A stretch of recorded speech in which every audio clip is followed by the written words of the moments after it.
Yeah, sorry about that, guys. I honestly didn't know when I closed the application, the stream would have just ended so abruptly.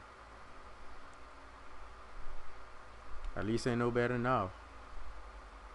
Because I thought it would have just went to like, every time I would like check a message, it would normally put you on like that waiting white screen until it came back on. I thought if I closed the application, it would have done that and then just reconnect when I go right back into the game.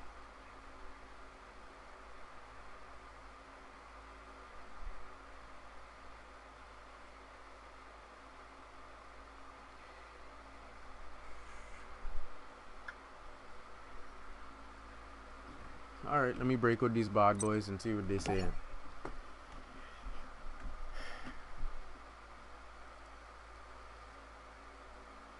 What you say, Nick?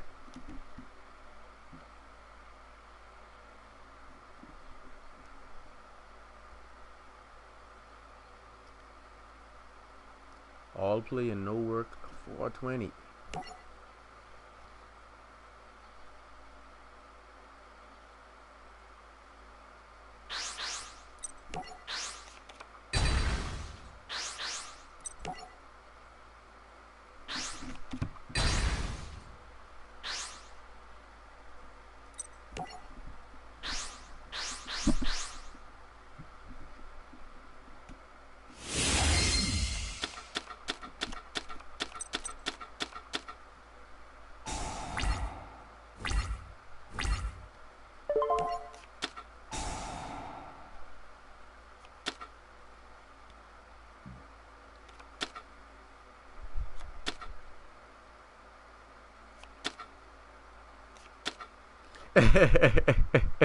Boy, should be you got jokes on. Oh man.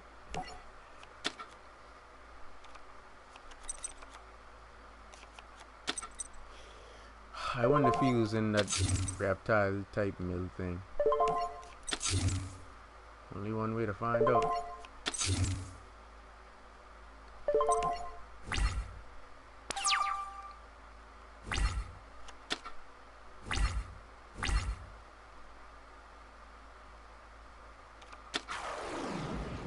Oh, he's playing Noble Knights. Oh, he's doing this thing.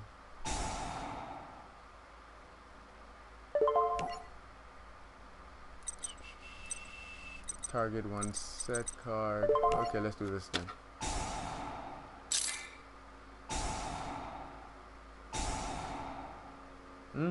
And as we wait, I know one day, blowing up your equip card ain't a savior.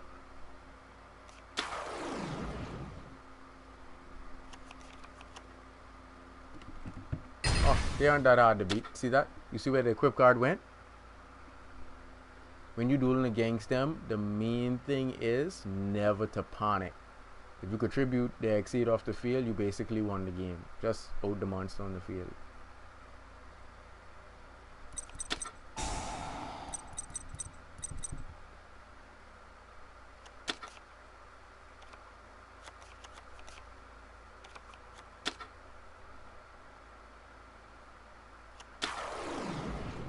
Everything good. What's going on?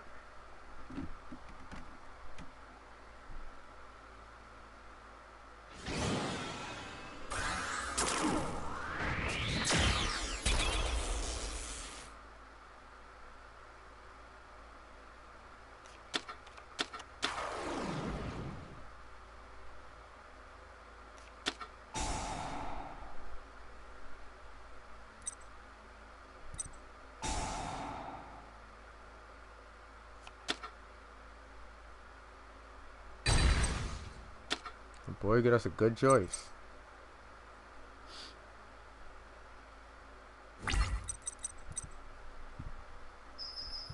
Says once per turn cannot be destroyed, but oh, that guy is special.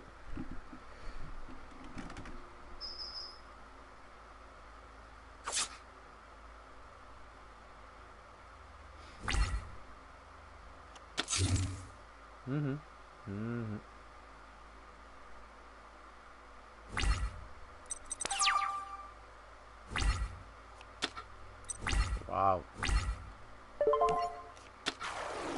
Really, Mr. Officer?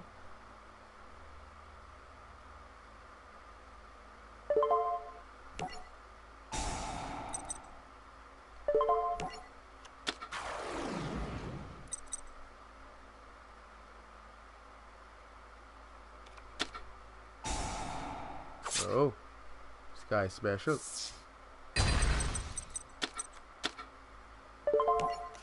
I wonder how much that was worth.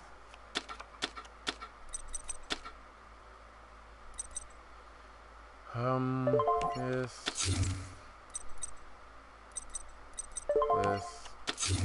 Let's ensure that. And battle.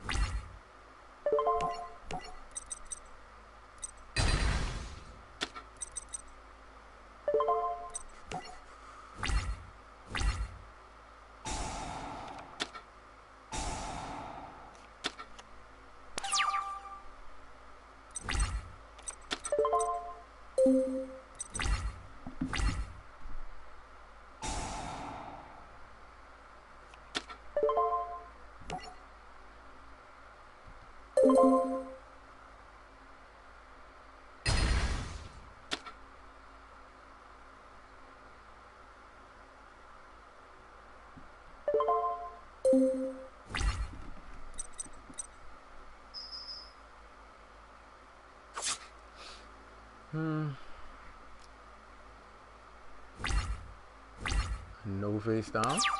You won't win this. Can't win this. Show you what I mean.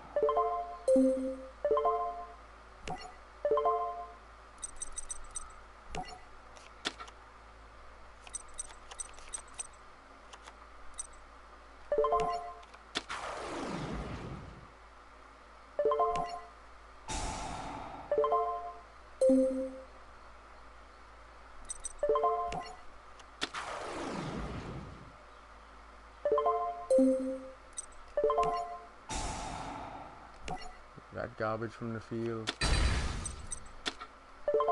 Bottle.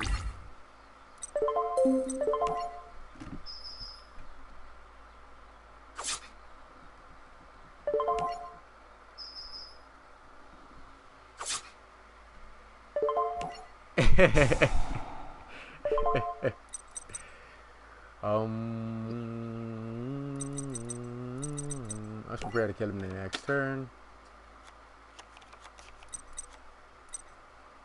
That ends my turn.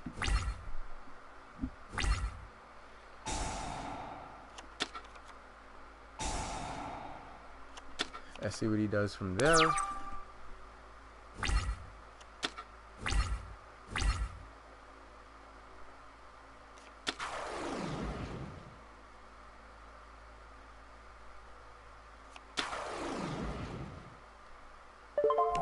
Wait. This is the card I was telling you guys about from yesterday.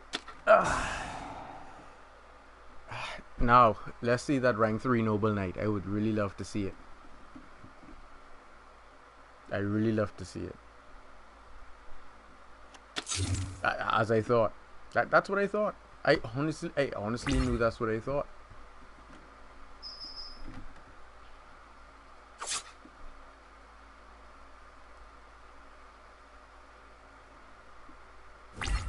That's how disruptive that card can be.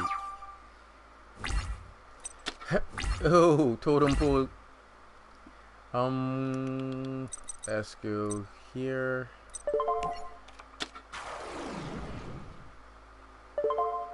Yes. Please don't stop the music.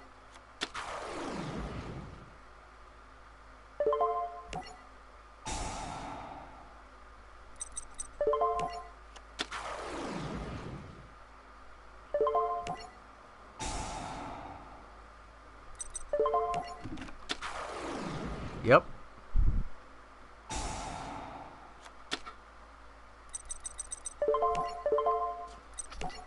You know what Lightning Jidori say?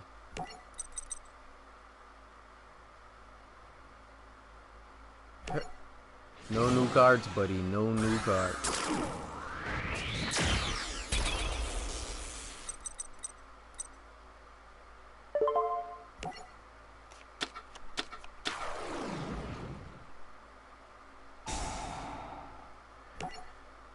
Get rid of that.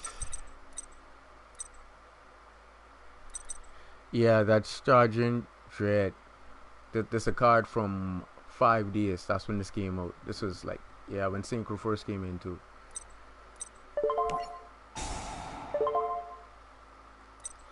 Lose one turn is alright, but I prefer it because now your opponent can't actually make the monster that they want or do anything creative, you see. So having their resources just face up on the field and they are unable to do anything with them, you can actually out them, limiting their potential play, you see. It just depends on the deck build because I use in Yosen Juice, I can utilize that.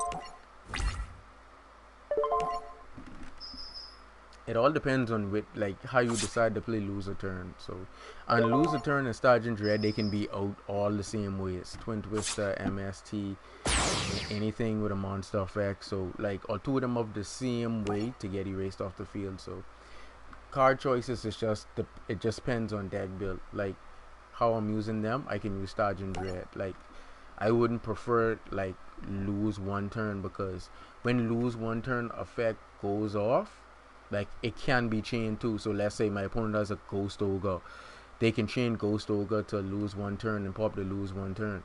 Now if I use Sergeant Dread, they can't do that. It's just a continuous effect where lose one turn activates when the monster gets summoned to the field. Then like cards like Ghost Ogre can be chained. So that's why I say you have to be careful. People run Ghost Ogre and you want to be as effective as possible when you dueling so that your opponent, it's going to be harder for your opponent to actually be able to counter you.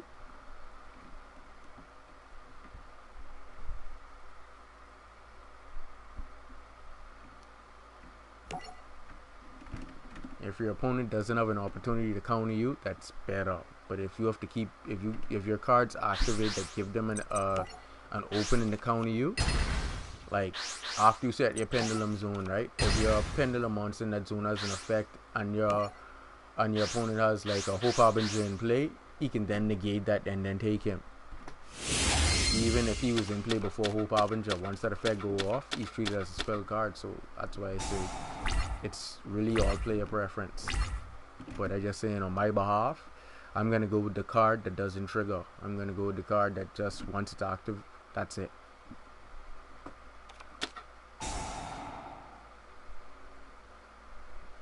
Yeah, it's really neat with kaijus because you can use combo one effect after you like out your opponent's monster with the kaiju and like put the kaiju back in hand. So it's really neat.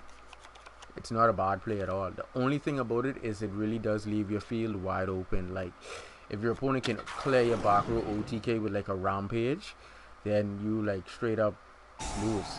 So you want to be careful because Cyber Dragon or Cyber Rampage is a thing, you know, with Power Bond.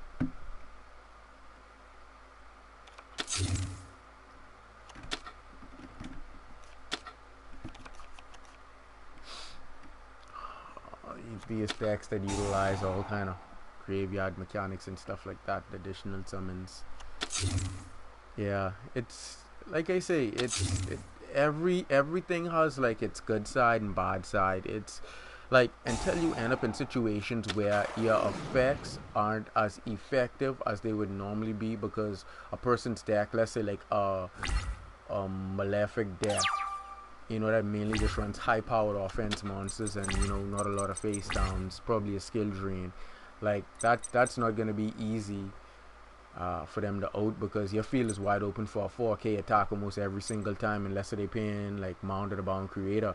Now they can't be destroyed or targeted, so you know everything has like it's given its take, its good side and its bad side. You just wanna like I say, depending on what you're playing with, you just really wanna minimize how effective your opponent can counter your deck.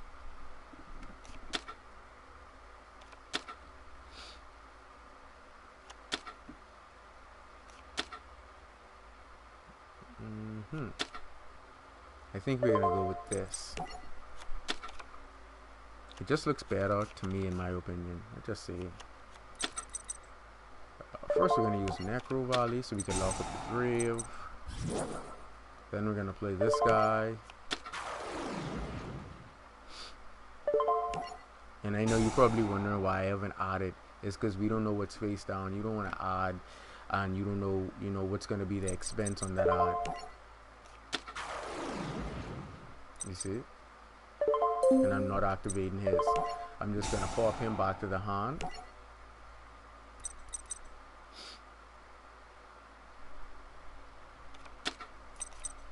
Then I'm gonna go, oh no, sorry. Then I'm just gonna go for a direct attack. See what lurking in the waters. Doesn't look like anything scary.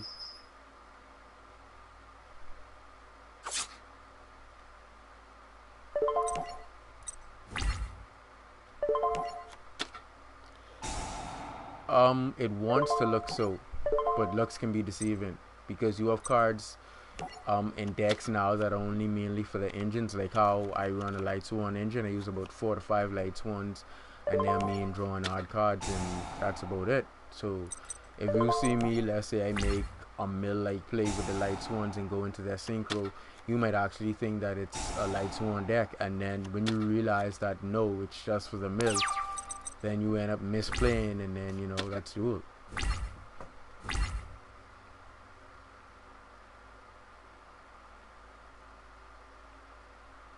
Now let's see what he does.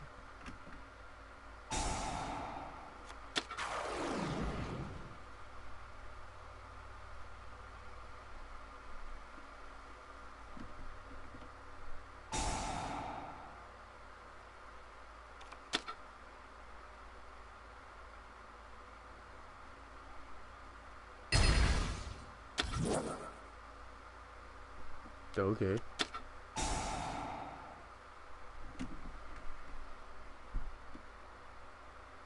It really wants to look so.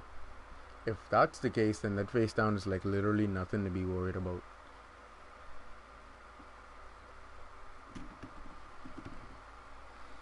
Now we'll just wait until my next turn for the win, and then that'll be that.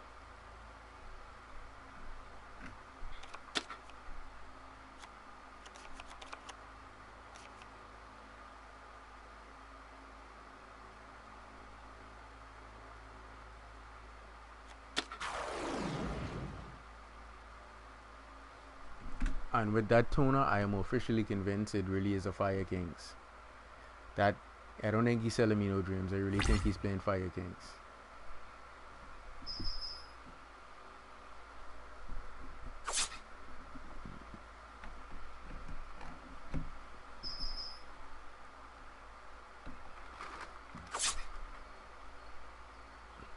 And if that's the case, that should be game on my next turn.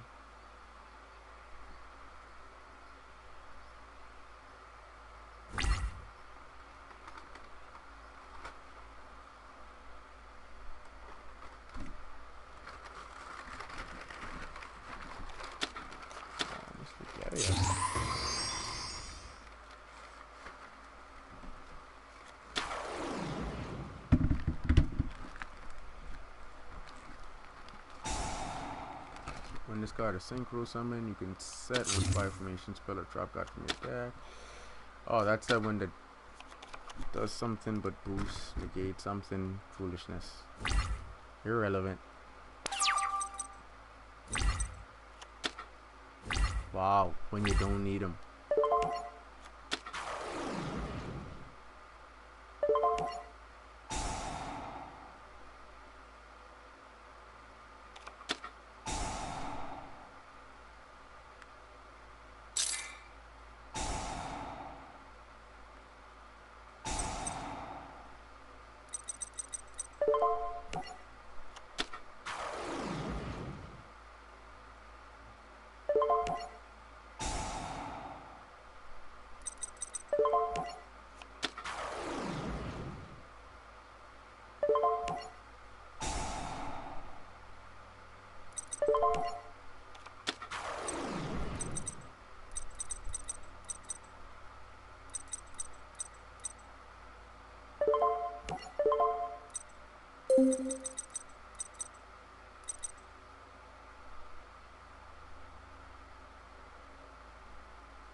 I forgot I have him inside this, He's really petty.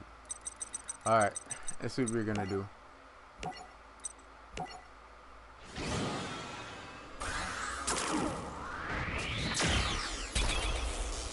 Like they say, no new cards.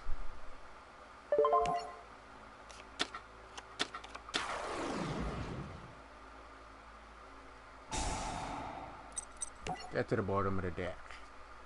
Get.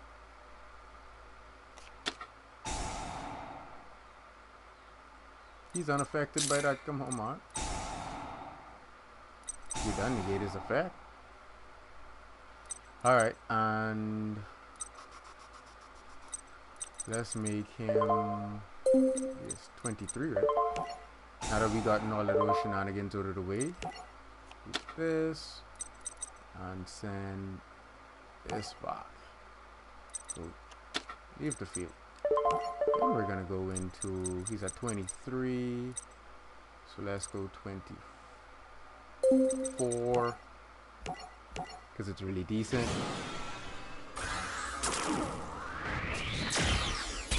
So now any Fire King's monster summon, I can automatically just in response to that summon, target it, destroy them, +1. And I already know what his next card is that he's... What? Oh, that's its alternate effect. During this...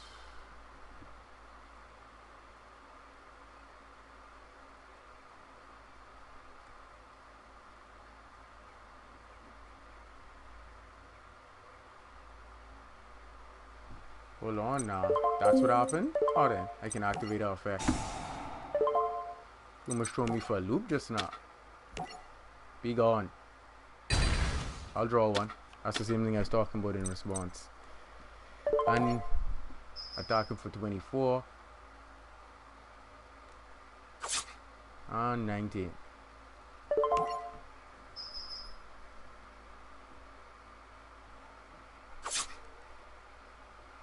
And with that, his next card he will draw will be that same trap card. And it really doesn't matter what he plays. If he doesn't have a Dark Hole or a Geki or something like that in hand, he's still in trouble. And because they are Fire Kings and all of their cards face up, I'll just put another face up card back on top of his deck. If by some chance he would have managed to survive another turn, he would just be repeating the same cards that he don't need. The only one that I probably wouldn't send back would be the Formation. See that? Clockwork.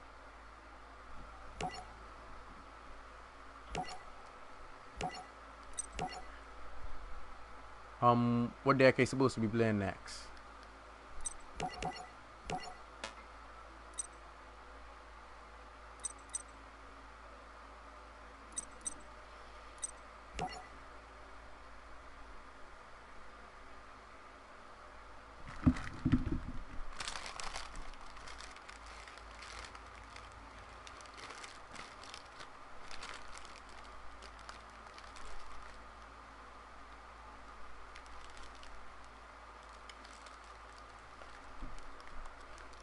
Yeah, I don't actually have like a entire Light Swan deck, and the deck that I do have that uses Light Swans, they have zombies in it, so it's like a zombie swan deck. Now if you want to see that, I can play that.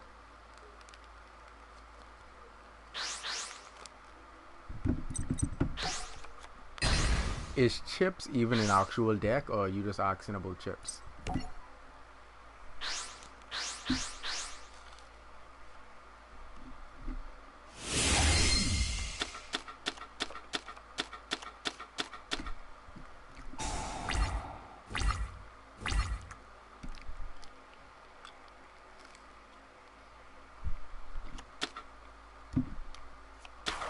All those special summons like that is annoying me.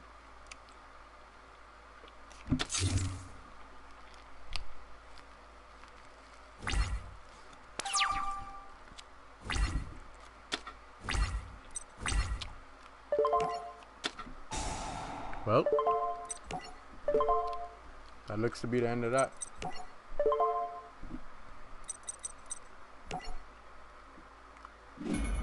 Oh no! I was no shimmy. I was unwrapping my sandwich. I was finishing my sandwich because I like rolled over, and I went out and got a sandwich. That's just the wrapping.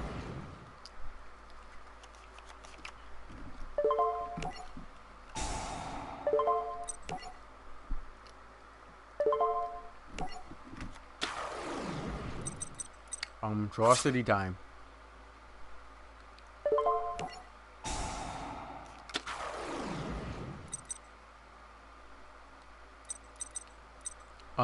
Is actually a Whopper with cheese cutting off from Burger King.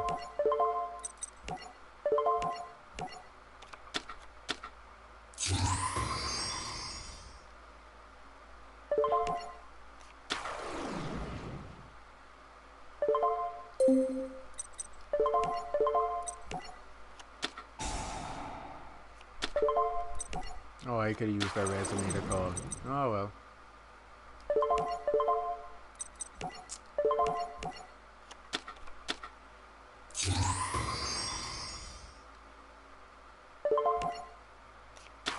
Yeah, really tastes good too.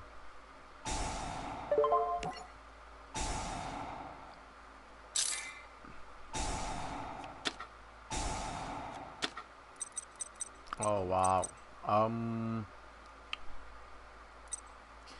yeah, we can do that and go into that. Oh boy.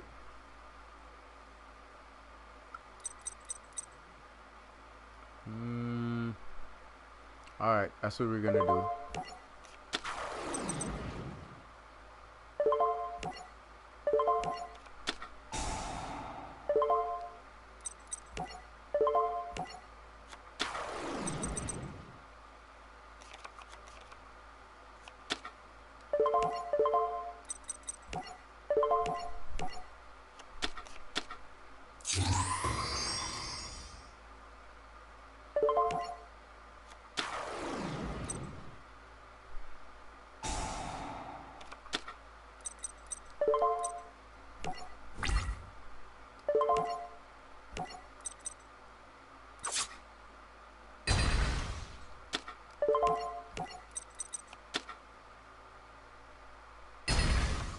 The hell is this guy playing?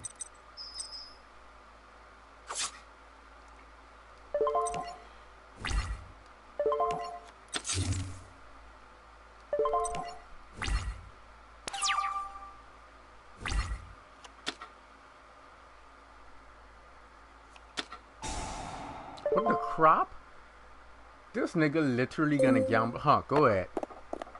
That's what you get for gambling, doing foolishness. Run you and shoot dice and don't know how to shoot.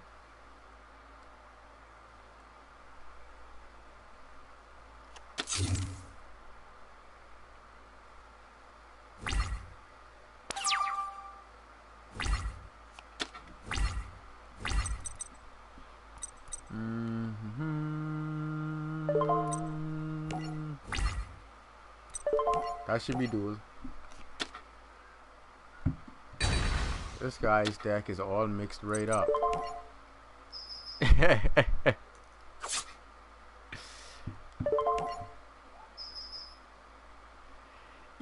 Boy, listen to me. Shimmy, if he'd catch me with the Montage Dragon yesterday, the only thing I could do is brace myself for impact.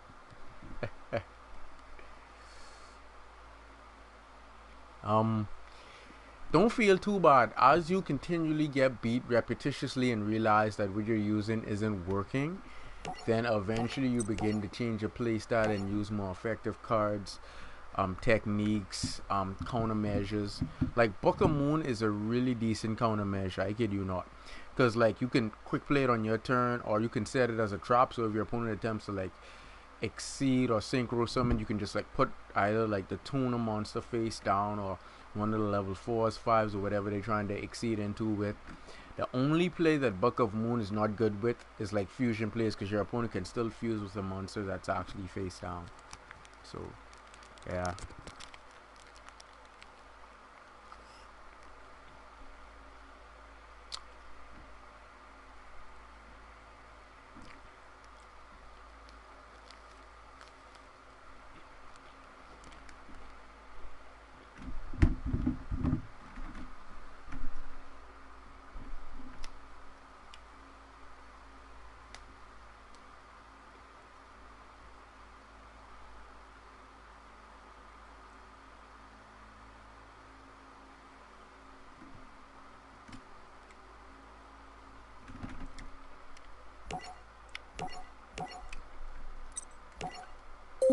Let's see how many people are actually in this plane at the current moment. Let's try this guy. No, I don't, but I have a deck that incorporates Necros. Like I told you, the more versatile a deck is, the many different variants or situations you could get yourself out of.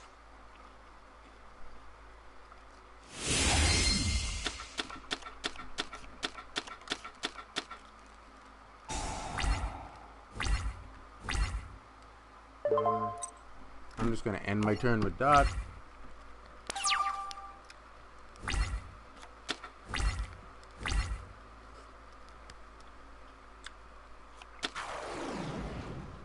Oh, UA.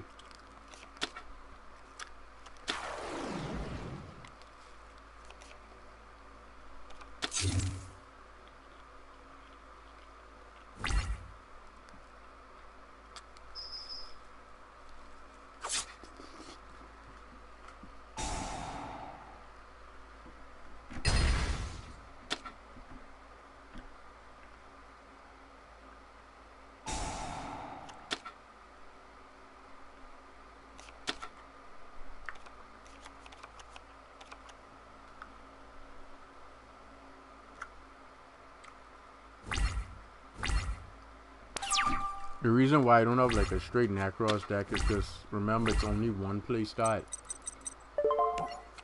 When you have decks that are only one play style, it's very easy to counter and side deck for. So you want to make sure your deck is as versatile as possible to make it hard for your opponent to actually side out to be effective against it. That's what you want.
Let's see what he does.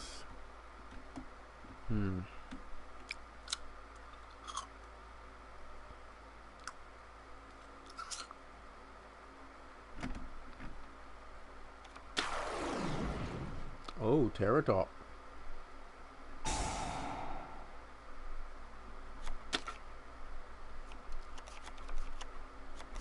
That's kind of neat. That's the first time I actually seen that in the UA deck.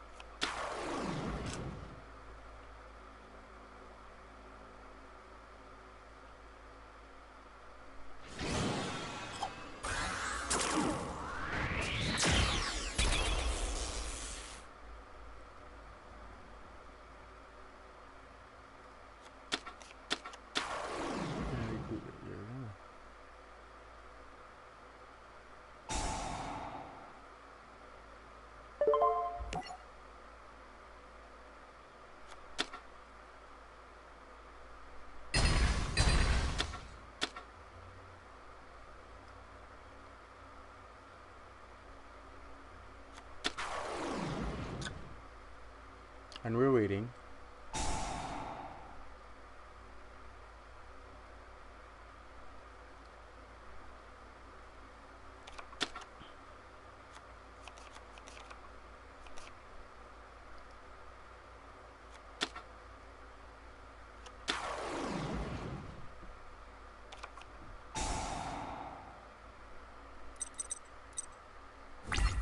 Ooh, wow.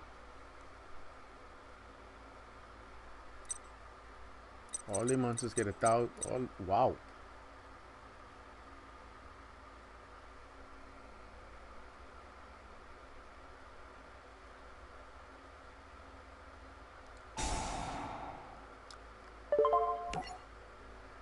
Let's hold off on that for a sec. And we'll wait. Well, that wasn't effective. Monster in attack mode. Alright, I guess we could do some of this.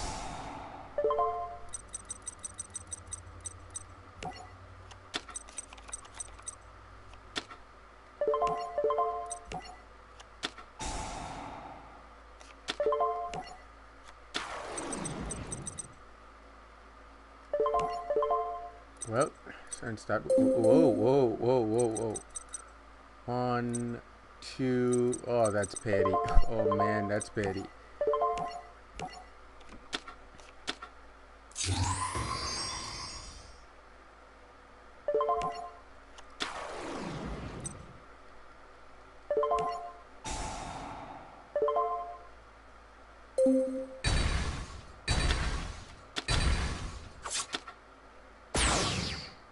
So they should still at least let me attack for 3k.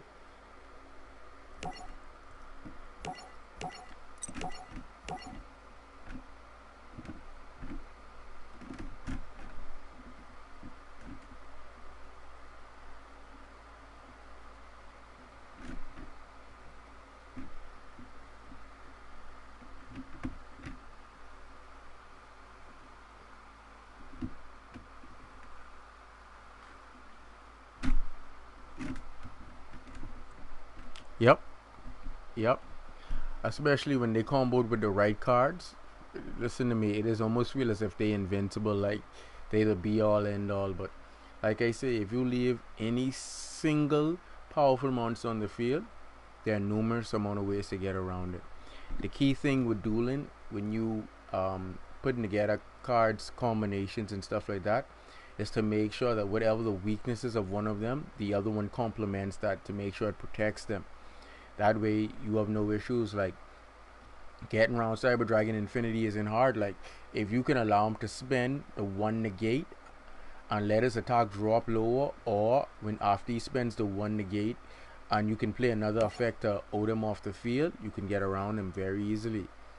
Now when you combo him with Hope Harbinger, it makes it harder because now you have your opponent then has two negates as well as Hope Harbinger can redirect the attack. So if your opponent's monster, let's say, because Cyber Dragon Infinity is like 2700, after they exceed and absorb in one monster, he's like 2700. Make sure that's correct. 246. Yeah, after the exceed is 2700. If he absorbs a monster after that, he goes up to 29. So when he negates, he drops by 200.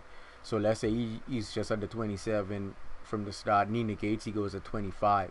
Like you can actually get a 2500 attack point monster in the field, ramming them, and they both go to the grave, and you no longer have to deal with that threat of negation.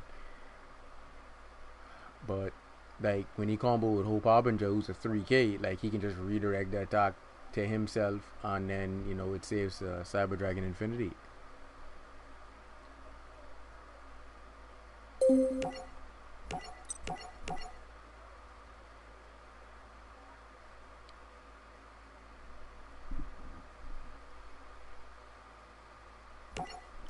That's why I say Hope Harbinger Infinity is a really decent opener, really. But the only thing is, if your opponent has the number of effects to like play through, like then you're in trouble, because to make Hope Harbinger and Infinity does come at a cost. That's very costly with the hand. It can cost you at least 4 cards to make both of those, at least. both Hope Harbinger and Infinity. So you're looking at if your opponent can out that, and then let's say they have two or more cards to left in hand, that gives them card advantage. But depending on what you draw next, is like if you use like Galaxy Soldier, anything that's gonna add an additional resource, and you pick up like a soul charge, then it puts you back in the driver's seat, being able to add off the resummon of your Galaxy Soldier to the graveyard. As well as you can also soul charge the Infinity and Hope Harbinger and get both your negates back out of the graveyard. So yeah, it just depends, situational and depending on how you construct your deck.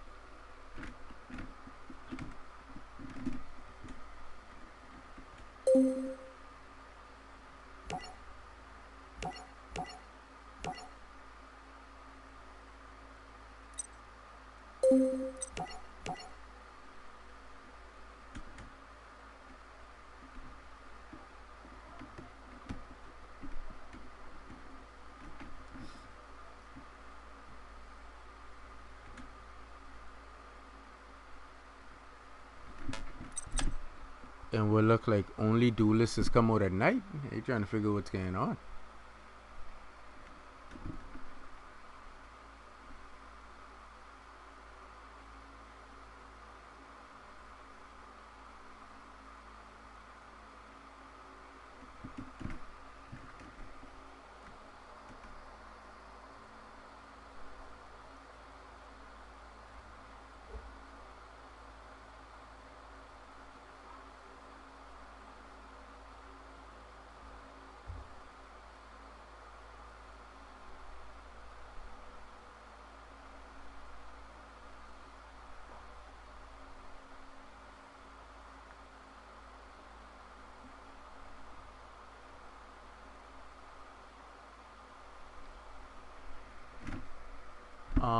Do any of you guys know if they have successfully started cloning people? Because then I can like clone myself multiple times and then I can duel myself.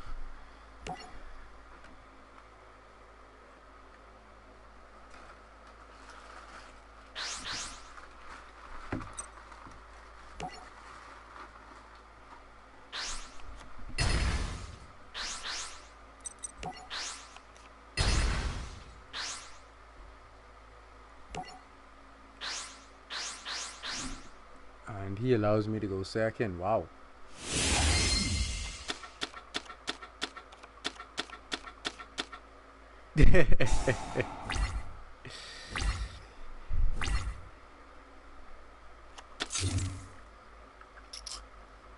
They need to speed up the science then, Connor. They really do.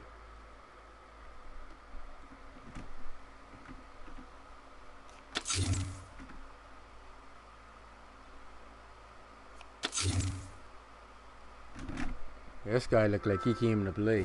3 face downs in the back row, 1 monster set. Alright. Set. And then see what he's working with after that.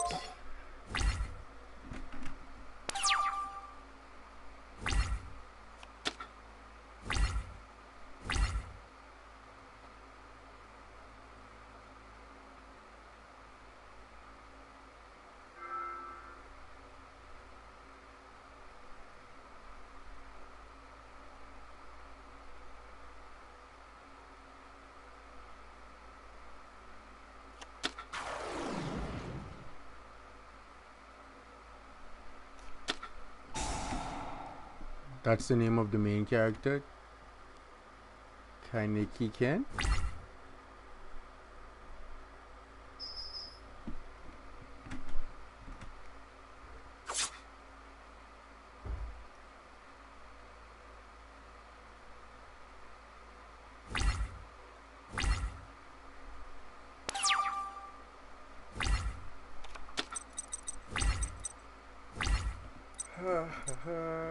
Alright, Eden.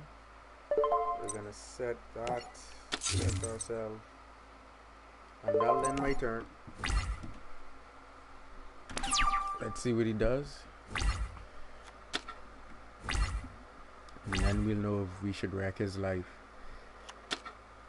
Okay, officially that is the default deck that the game gives you. with like 20 plus extra cards he probably added. So we know that this is no real threat.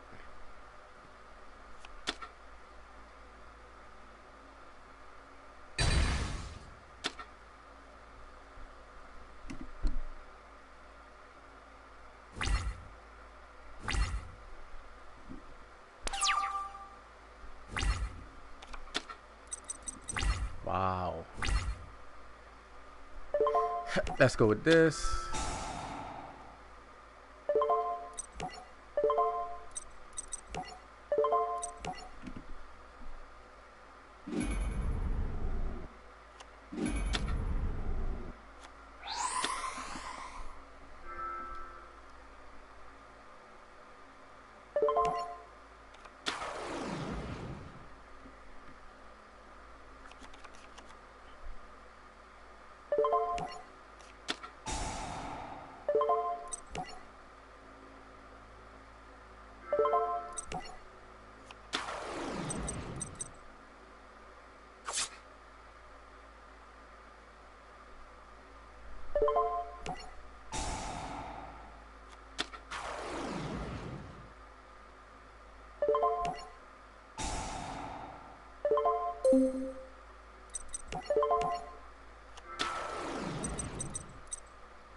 Alright.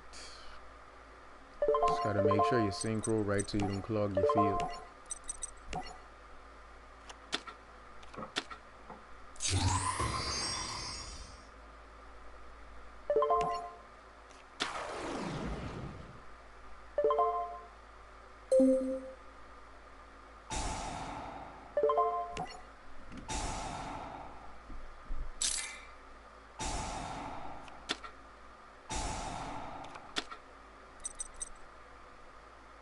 Alright.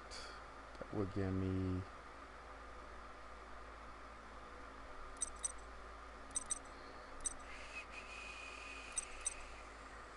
jeez.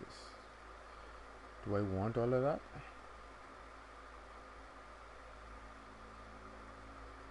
Alright, yeah.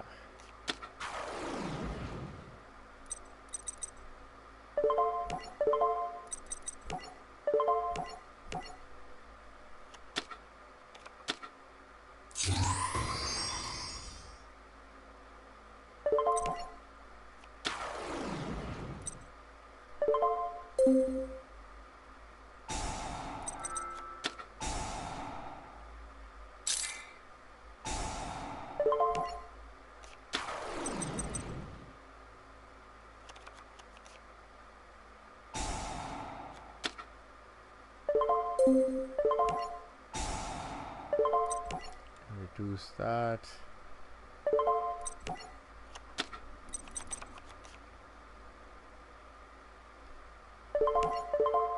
Bring him.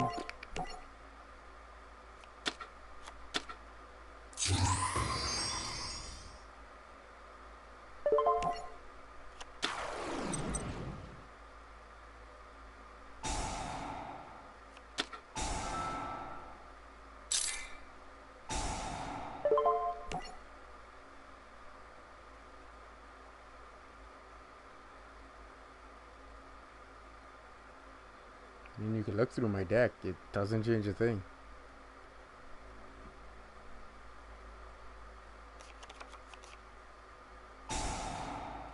Draw. Alright.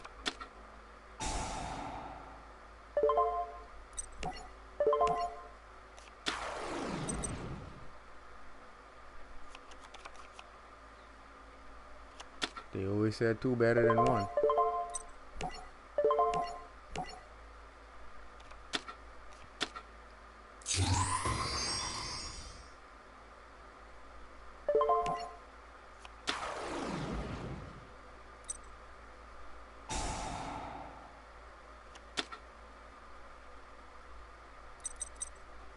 Alright, suicide mode.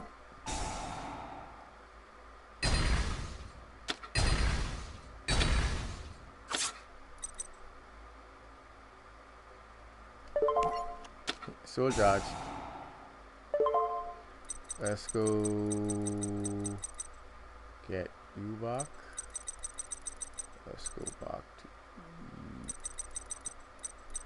you and you.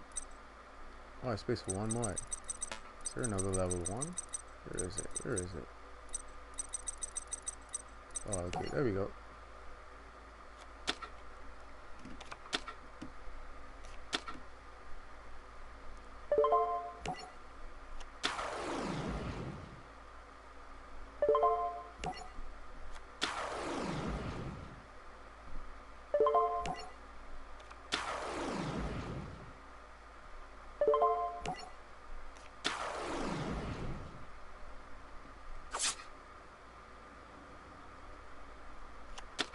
I almost killed myself.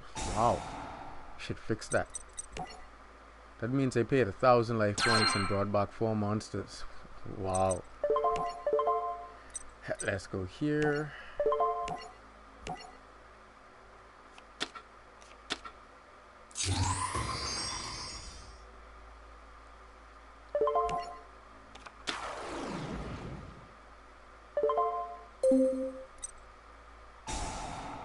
Draw. Wow. Look when you want to show up. Let's go here.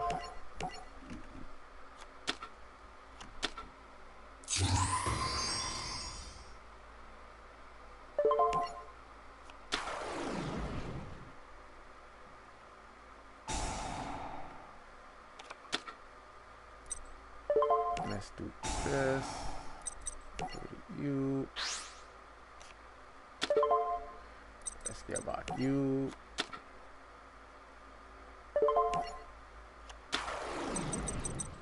Let's go into you.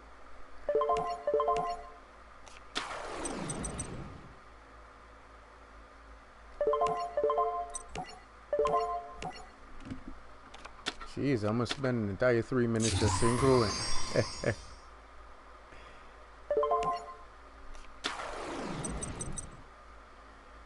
I set up some protection.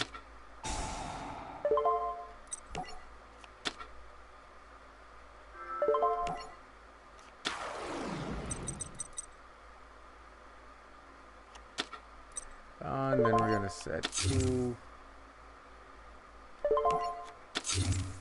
And I'll end my turn.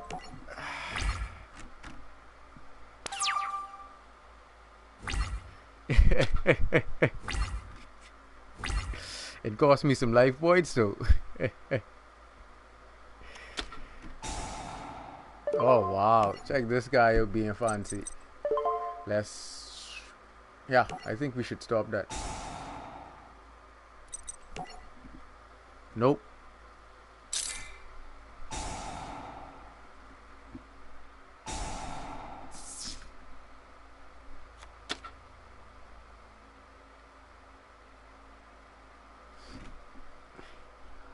And Dennis, if you want to be successful in Yu-Gi-Oh or effective, your style of play should be as well.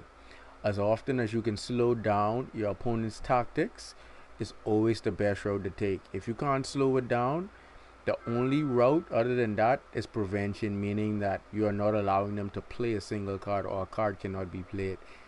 And that's the only way if you want to be, top 10 Yu-Gi-Oh, you have to be able to do those two things. If you can't, then this ain't the game for you if you're looking to win.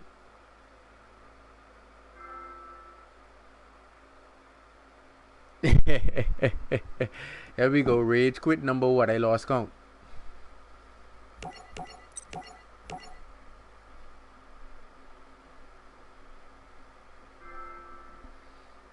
Oh, hold on, guys. Let me see what this is sending me all these messages.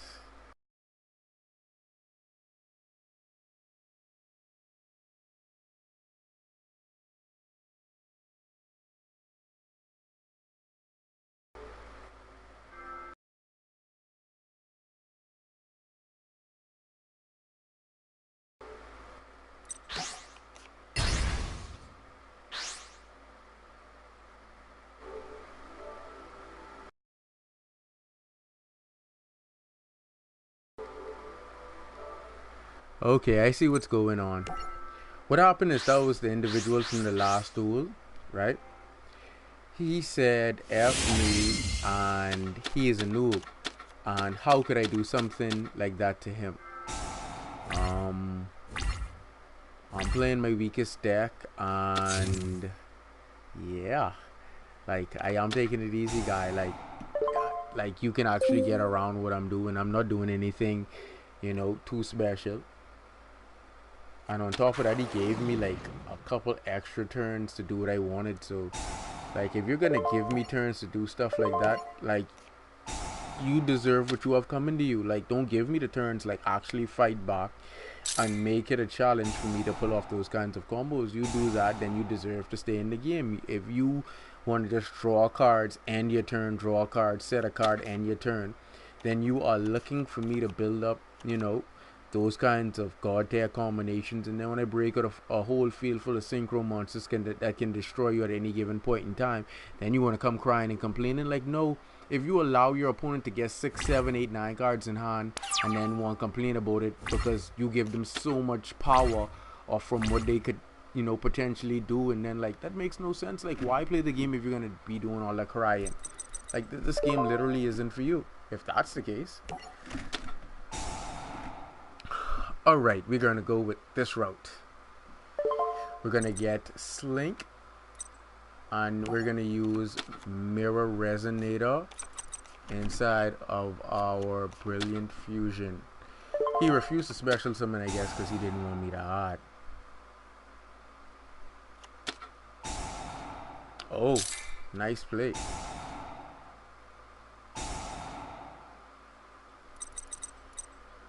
Okay, can't special summon. Alright, yeah.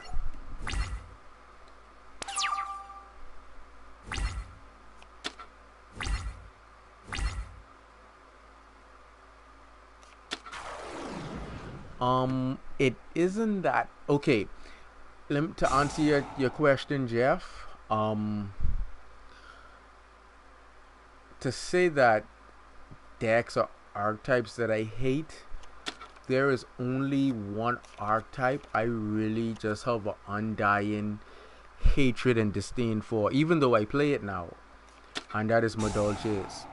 The reason being for that is simply because, like, I felt Yu-Gi-Oh took a wrong turn when they decided to create Madolches. Like, you have an owl with a trench coat and a Tom hat on. You got some guy with a candy cane on a jiving horse riding on top of a cake. For heaven's sake, like come on. Like, look at the cards.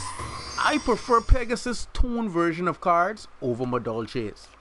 But Madolche's effects are good, don't get me wrong. But they're when you talk about decks and archetype, I also consider card work, because I do believe the work that they put in the detail of creating these cards do play a part in how inspiring, terrifying, or powerful a card actually seems or appears to be.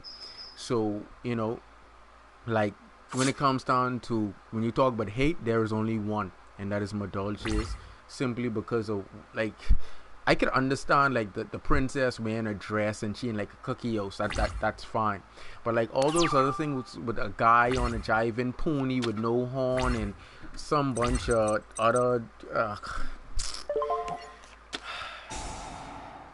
well, Shimmy, me and you in two different shoes. I'll use them now, don't get me wrong, but I just have a hate for them, like an undying hate, because of their artwork. Like, I just felt that that's where Yu-Gi-Oh took a wrong turn. That's just how I felt. That's my opinion.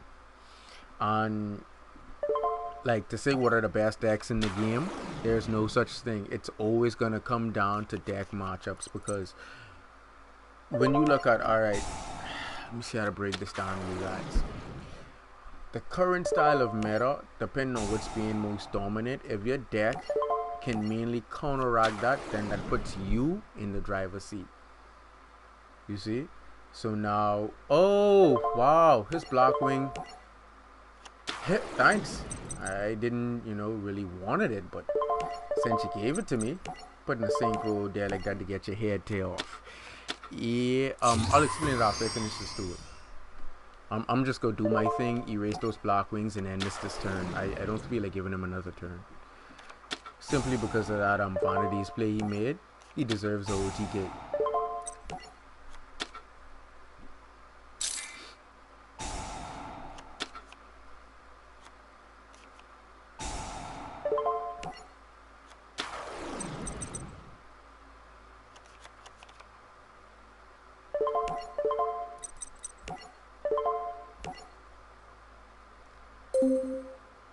No. I could go into 7 off that. Let's go here. Do this first.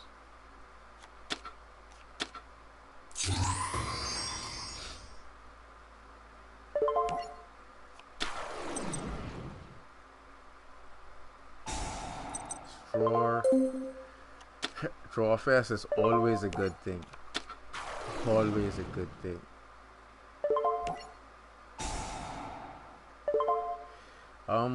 We're gonna go Red Resonator. Nope, one's in the grave. We'll go Creation.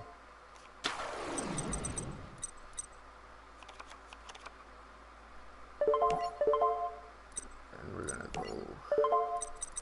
Oh, sorry, wrong monster. Getting ahead of myself. Right here.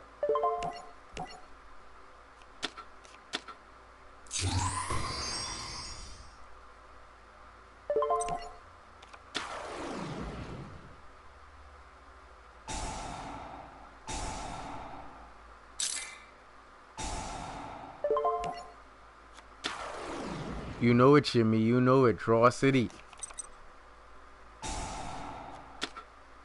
And it won't stop it. It'll just keep continuing. Reduce. Grave. Let's go Red Dragon. That's the theme of the deck.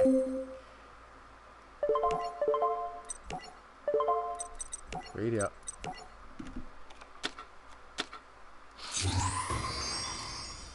And we ain't done there. He can get even stronger.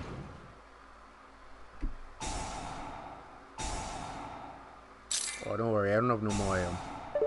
That's why it's important to keep tabs on how many more Reborn Tengu you have in your deck when you synchron with this deck, so that you don't end up clogging the available space and leaving yourself out of a tune-up. Oh, you could look through my deck. That doesn't change the fact that you can lose this turn.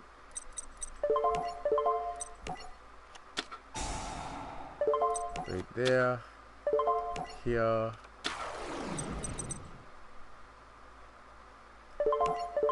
And I make sure I always make good on my word. I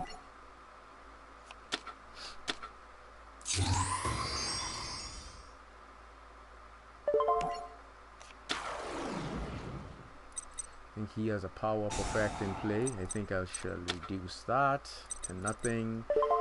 Then we're going to go with Crystal Wing in case he has a monster effect he wants to initiate.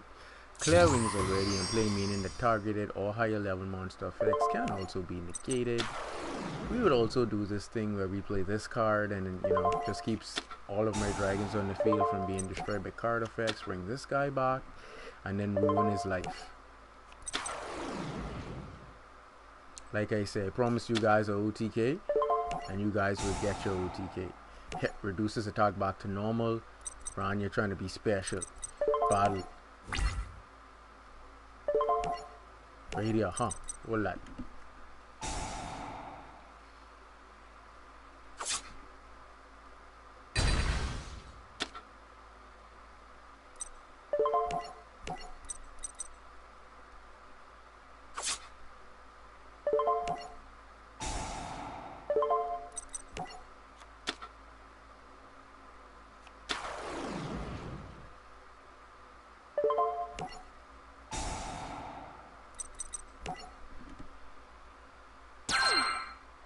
Well, why not finish the duel with almost as much life points as I started with?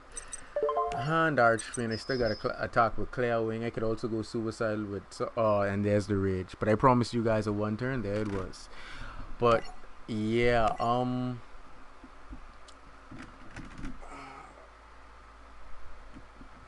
yeah, when it comes, when you talk about the best decks in the game, like, there is really no such thing, because it's always going to come down to deck matchup.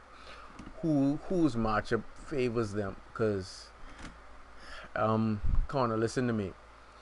Uh, when you see a full field like that, and you watch your opponent's life points go from like 3 grand, whatever it was, beat down to back up to almost 8,000, and the weakest card on the field is 2,500.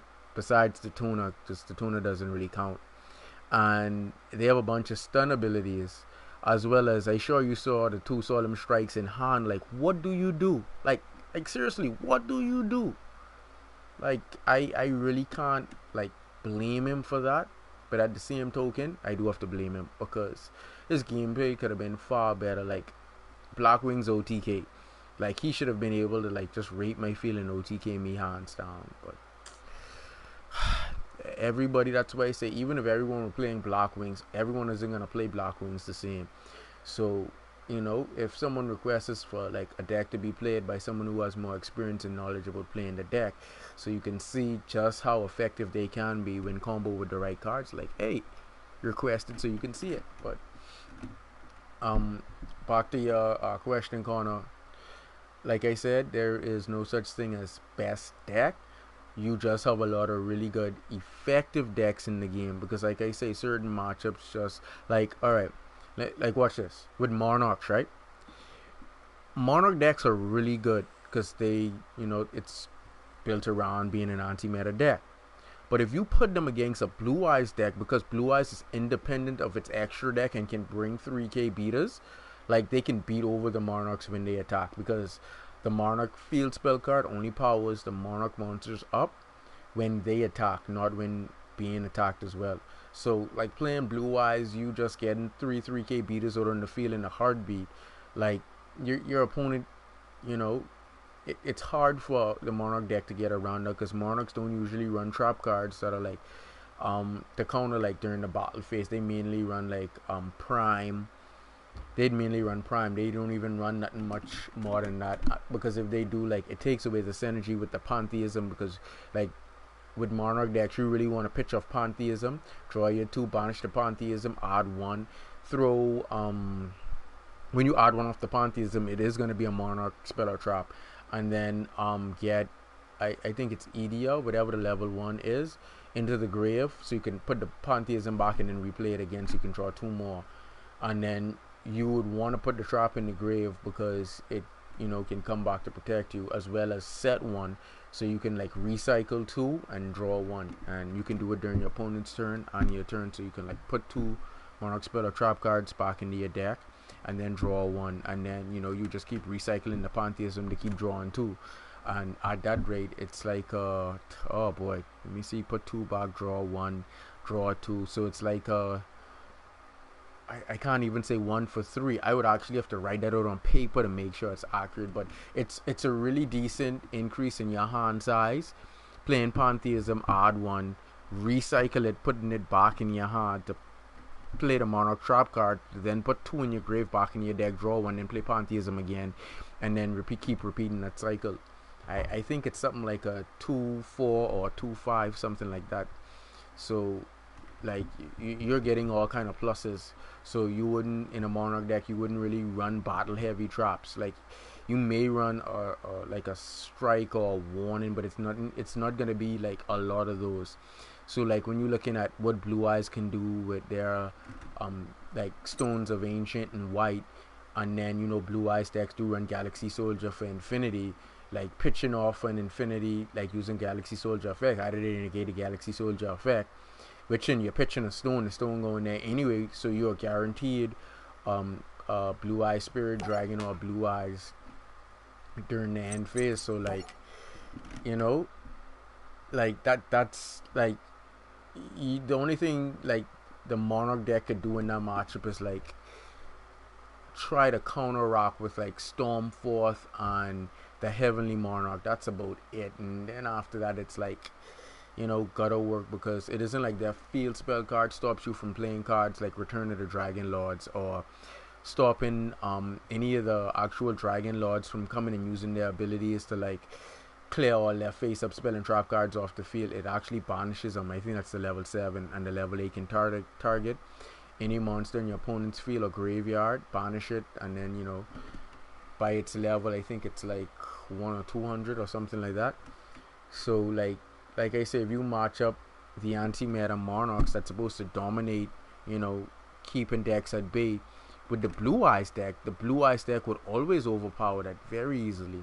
That's why I'd say it's no such thing as, you know, best decks. It's always gonna come down to deck matchups, and especially the side deck, because, you know, people who utilize blue eyes decks, they mainly run light monsters. So if you have like light imprisoning mirror just tucked in your side deck, you side that in, you just shut down all their effects. So you literally don't have to worry about blue eyes coming unless they running like twin twisters or a card that can like out it.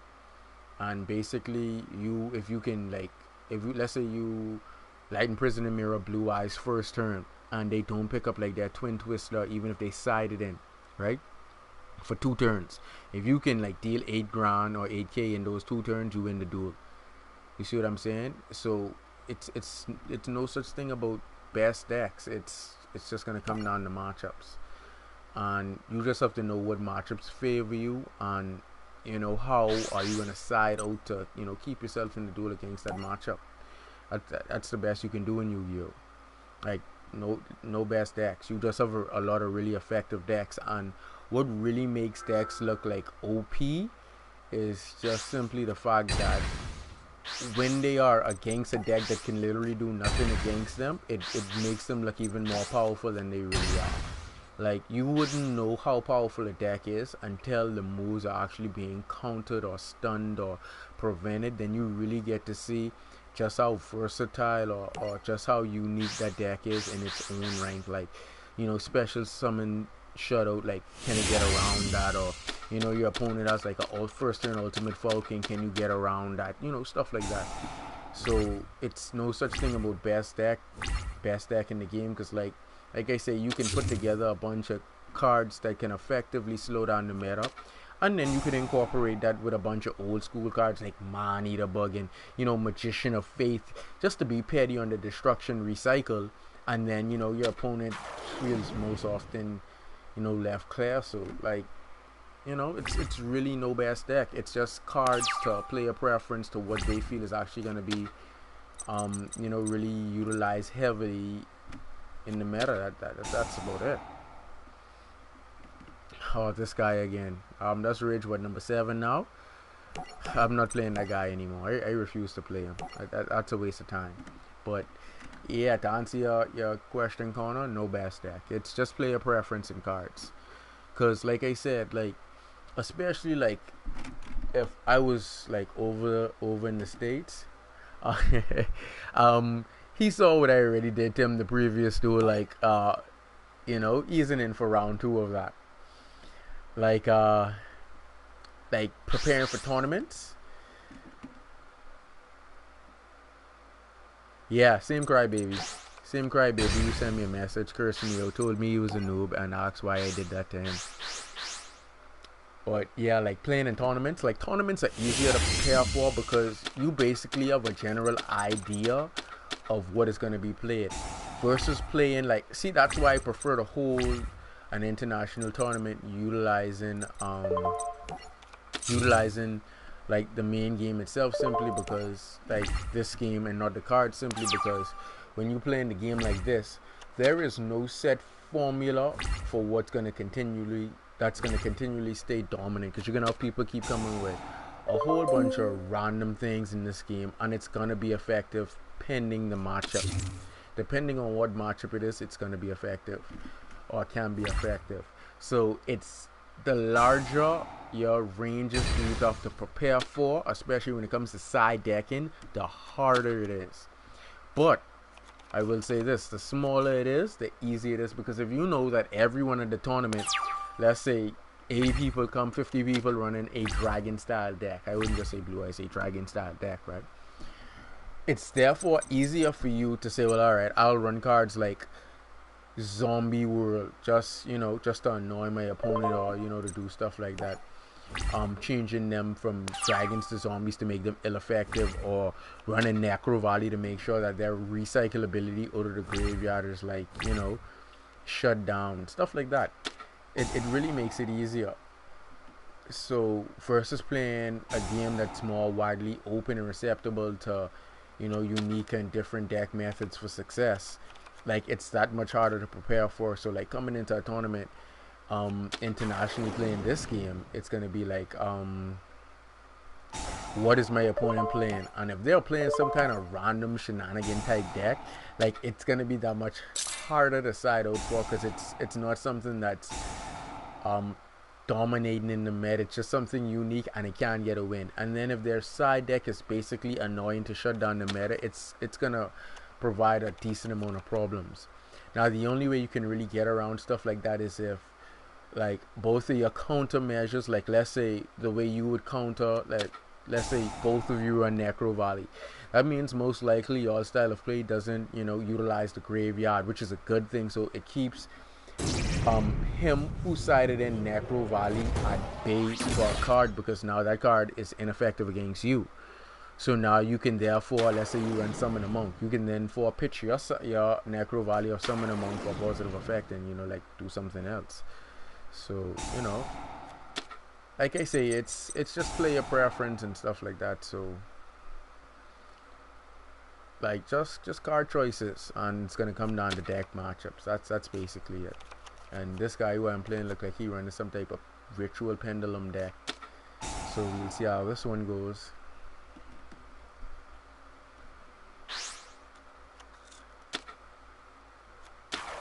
Yep, yes he is. I'll draw again.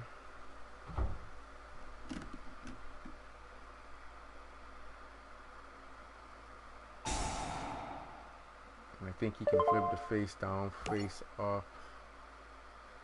Oh, and he chooses my monster. Wow, that's a OTK.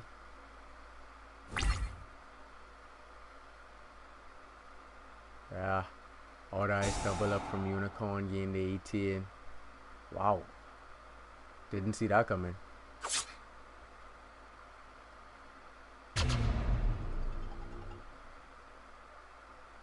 Good game, buddy. And there goes my example right there. Like, this is the first time I've actually seen this being done like this, being able to like ritual pendulum and then gain the advantage of the.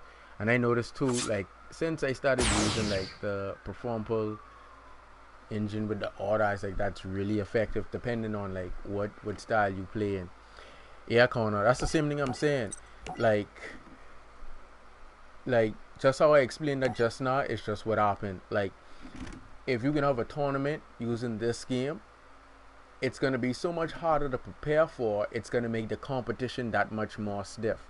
So like, like unlike when they playing in their locals and nationals and stuff like that, and they already know what decks already top, they already know what to prepare for inside, and it makes it that much easier.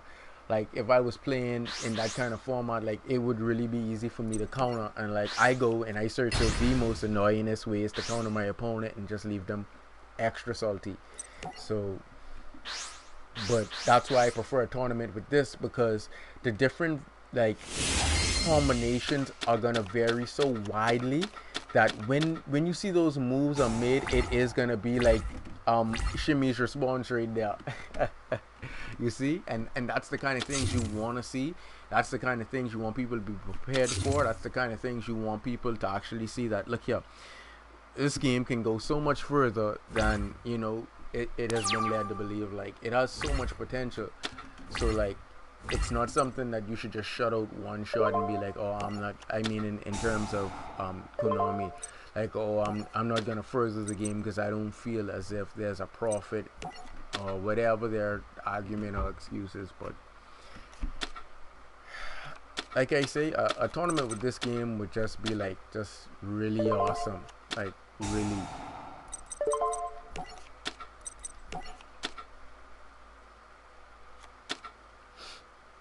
What the hell is this guy playing? Alright.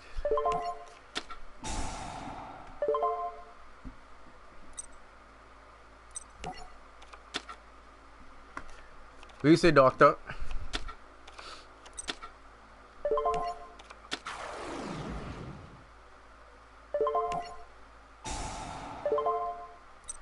I'm gonna go global and then enter draw fast.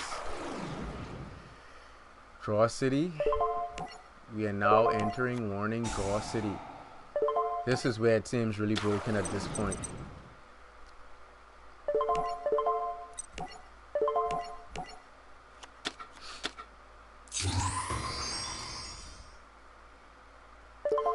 But yeah, that's why I prefer to have a tournament using like an application like this versus like the cards, because when you look at also with the cards, people are also limited due to the their resources and funds on what cards they can get their hands on or not. So it's actually really limiting a player's potential versus them having the game like this, and they don't have to spend a single more dime. They can just earn the cards either through farming or gaining points through duels and going in the shop.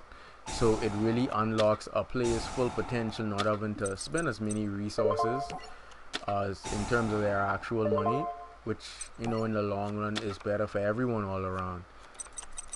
So like I say, it'll open up a whole lot of other different card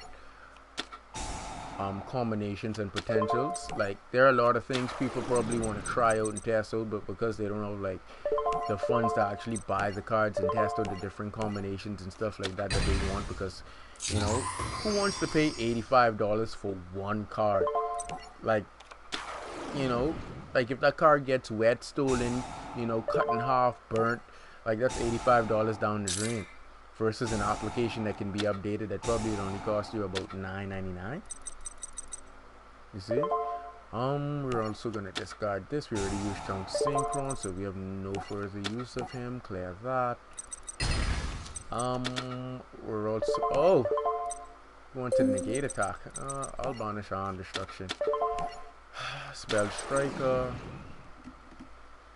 Let's go into this guy. Armades. Armades really does come in handy, especially in Yang Zing deck. Like if you can get like the level 1 tone-up with the level 4 Yang Zing that powers him up by 500, he becomes a 2800. Your opponent can't activate no effects when he declares an attack. So that's a really good play. And we're gonna go level leader. Then we're just gonna eat off of quick synchron real quick. We're then gonna go jet synchron, because we're gonna bounce the face down back to the hand. We want to leave him like utterly powerless.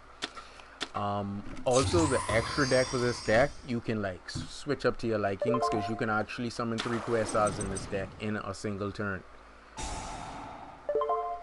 Right now I am aiming for like 2 Quasars, but I really only run 1 under Divine Self, because I like the Divine Self's versatile effect to like, if the first time any of my cards would actually be destroyed by battle or card effect, they are not. And then if an effect goes off on the field, he can negate that and pop a card on the field, along with the 1 negate from the shooting Quasar. That is really a dangerous combo and hard to get around, because imagine now you can't even run over the Quasar because it's now being protected. Let's go tuning. Let's add you back.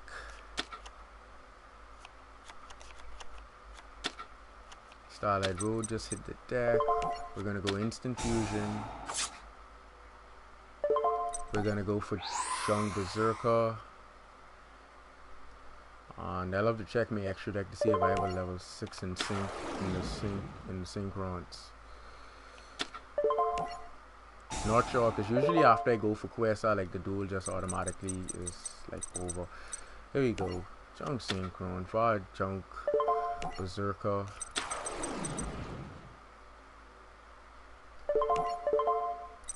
Nope, not that one.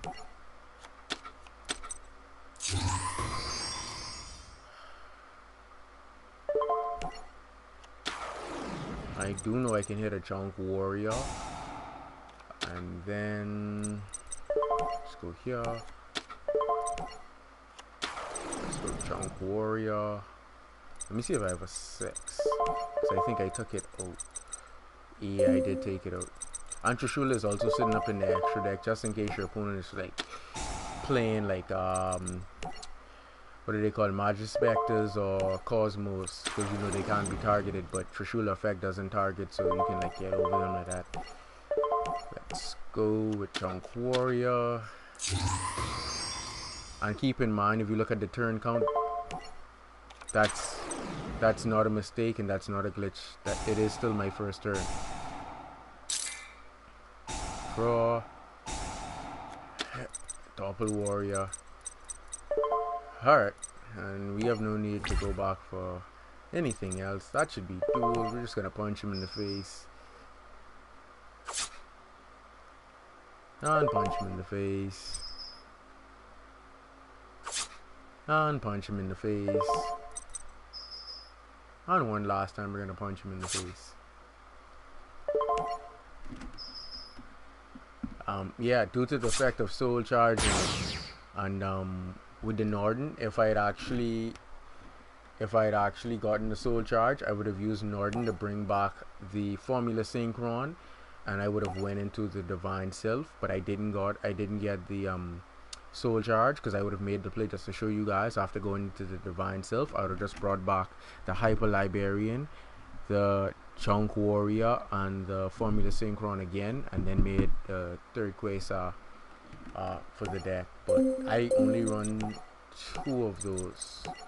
I mainly only run 2, Quasar and the Divine Self. I took out the third for Trishula just to keep it versatile, but like I say, you can like take out the Trishula. You can take out the Sylph as well and put in triple Quasar. The Shooting Star, you can make Stardust and Formula Synchron and go into him, but usually you get him after your Quasar leaves the field, if by some chance that happens. But yes, this deck can summon triple Quasar in a single turn.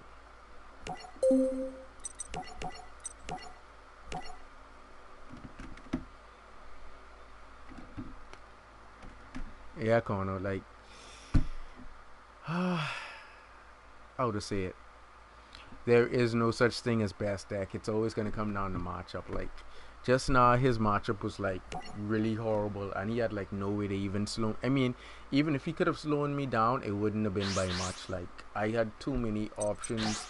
Like if he could have stopped my first synchro, I had instant fusion, so I still could have gone off and go into my synchro 5 and go into my Quasar and just owed him in that single turn. So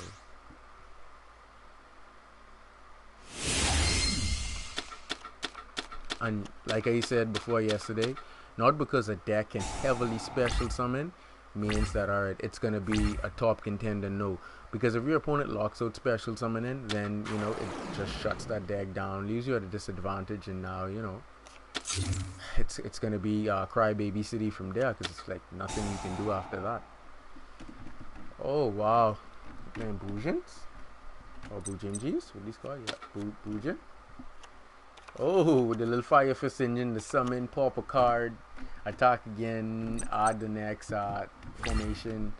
Or if you have the one that allows him to normal summon them twice, that's cool. It's actually kind of cool. Let's see how we're gonna get around that. I think a Twin Twister is in order. I really do. Twin Twister.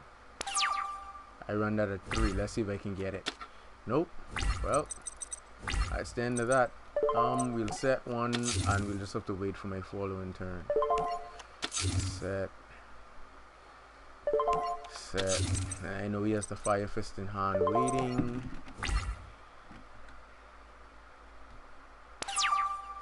And let's see what he does.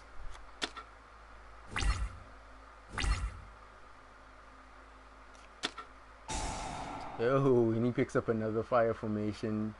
Tenki. Oh wow. Let's see how we're gonna come back from this. Oh wow. And he's gonna exceed summoning to look like Susano Wu.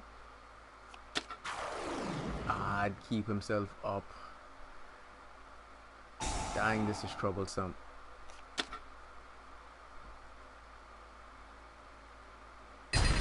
Dang. Heartbreak Hotel.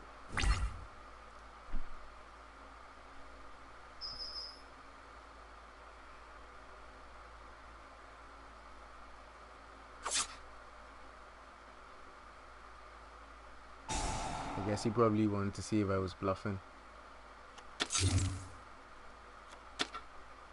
But I tell you, another 10 key, but you have to wait till his following turn. You can only activate them once per turn, so that's nothing to worry about. He probably is going to use the Yamato's effect, turn the end phase, so you can like swap out.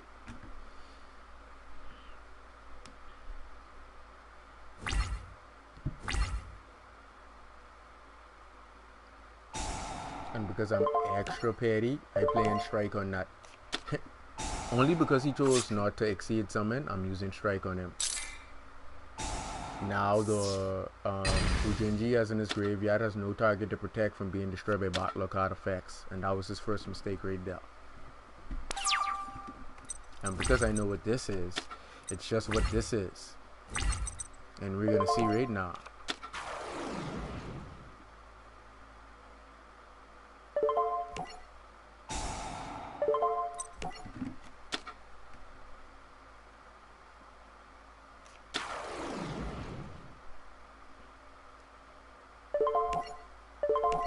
I'm gonna go Doppel Warrior.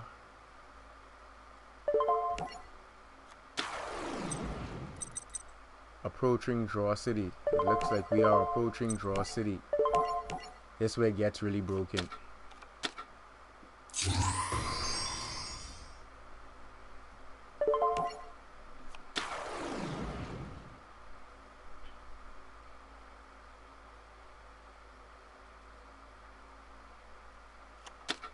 Oh, he did have a warning. Okay, he just was waiting on the Hyper Librarian. Jeez. He can pop again. Odd. Alright, that is gonna be duel. Alright. If he did not assault him, that would have been duel on my bot. I mean, I would have won that. But that was a decent counter. That's why I say, when you put cards like Solemns that you can get to and utilize, you can basically shut down when it's time to write. You can actually get that. I actually thought that it might have been a Fire King's card, because I mean a Fire Fist card he was playing. But that's why I say, when you can utilize cards that can slow down the meta, yeah.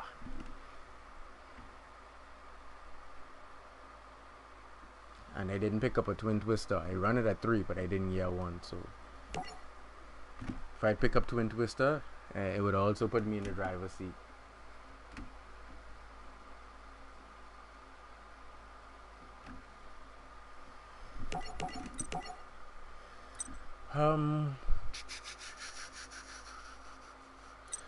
Let's see. I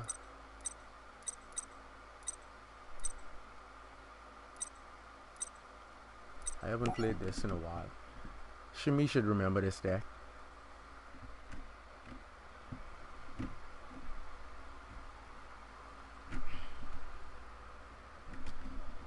And those are some situations like you really can't do nothing about. Like being in that situation just now, it was either I went to see if I can go for game, or if I had waited another turn, he just would have killed me. Like that, like there's literally, that's why I say when it comes to like deck selections for matchup, like I would say that my meta or my deck, I wouldn't even say would say, I am going to say my meta of that deck is faster than the meta of his deck. So I was supposed to win that duel. But like I told you guys, if you incorporate cards that can slow down the meta and give you 1 to 2 turns to try to reduce your opponent's life points to 0, that's what you do. That's how you stay effective. That's how you be able to counteract the meta game and be able to, you know, get your deck out there. Basically because you're countering, and that's what you want to do. First turn opening move. I think we need to go for Beatrice.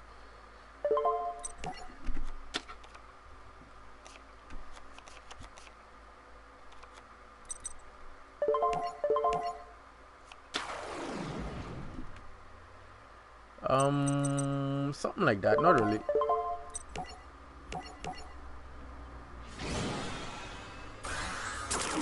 It's one of my favorite cards in Yu-Gi-Oh! A card that's rarely played. And when it does get played, it just leaves people speechless. Just speechless. Even sometimes I struggle to find the words to describe what I'm watching when I see it go off. Let's mill 3.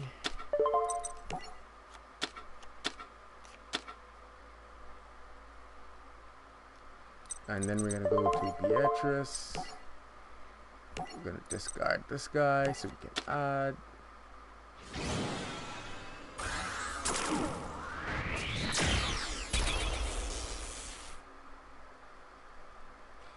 And I know some of you like, well, why didn't you go into a double Dante? No, I don't want to waste too many of my card resources at the moment.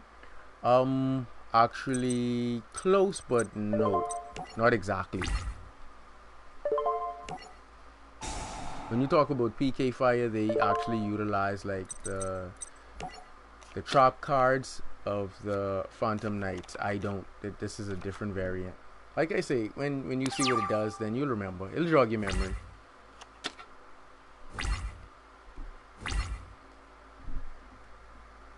It just runs a lot of the engine because, you know, the ability to disrupt a lot of my opponent's plays are like so awesome. Alright, let's see now. He's playing Raigeki. What I'm going to do is I'm going to activate this so I can pitch. Doesn't matter what I pitch off for effect, but I want to pitch, what's the card's name? There it is, not far. I'm supposed to pitch Rush Rhino, and then I'm going to pitch, additionally pitch, the one with 1600 attack points that's in my hand. Sorry, not 16. I think it's 1600 defense. That's gonna allow me to go to my deck and get another one. Of course, because he wants to be that gracious, that giving. Let's add. Let's see. Hold on. I'll return one set. Spell or trap. Yes, we'll do that just in case he wants to set up for his end phase turn. Now you remember, Shimmy. Now you remember. It's for that one purpose only. It only seeks to do that.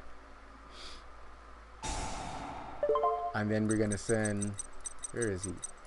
This guy right here, so I can then special summon for my deck, therefore cutting it down. Yes, of course, why not? One good special summon deserves another. And then we're gonna get him. Where is he? He should still be in the deck, right here. Defense.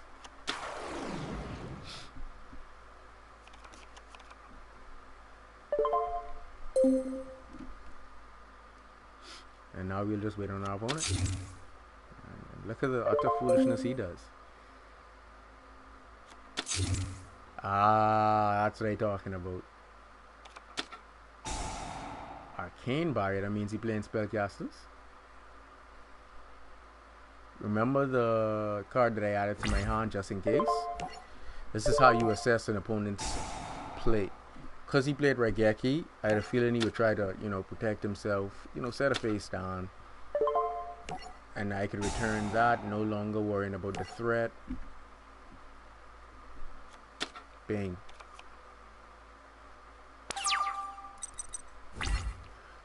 Draw. Still didn't get it. Alright, let's see if I can go. Should I play the artifact? Yeah, so I'll do that. Let's see if I get it. Oh, wow. This guy is good. Ladies and gentlemen of the jury, this guy is good. I need a far to hit the deck.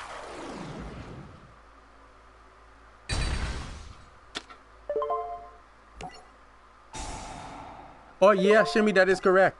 I have proven it multiple times. Wait, let me finish this. And oh, I get to bring back from my graveyard. Let's go, Dante. I can even prove that to you why I know he's still drawing cards. And I can pull out a number of scenarios in the anime how I can prove that supports my theory and my facts.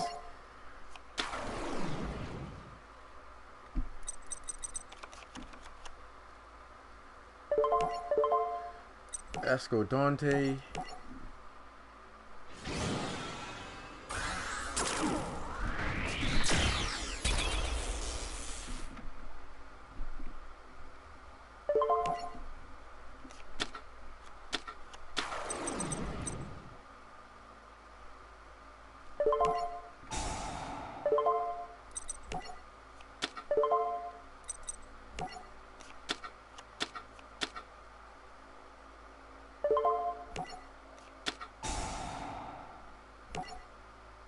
Let's remove that.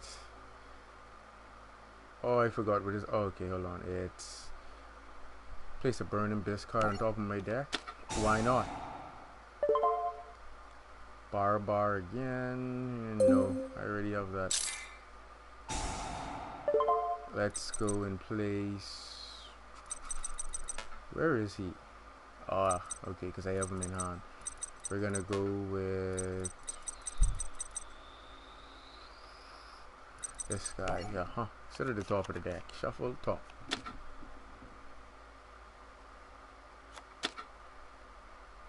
And far, clear that.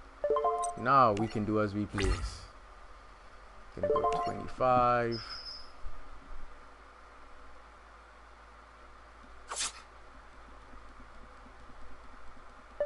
28.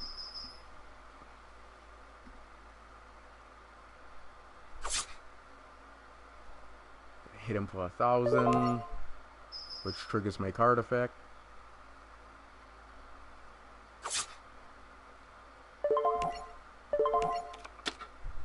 And for sure, the top card is a monster. I ain't even gotta guess that.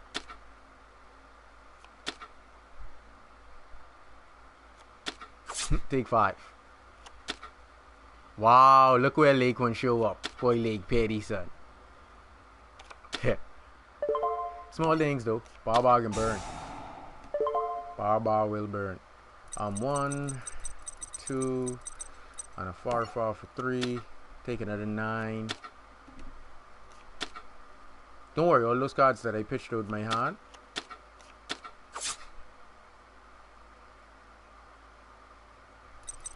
They went there for a reasonable cause. Last in my turn with that, I should be able to add 1 card from my deck to my hand during the end phase, which would then again allow me to draw. We're gonna use far again, just in case of a threat for disruption. He can get his monster back, and that's gonna be about it for him.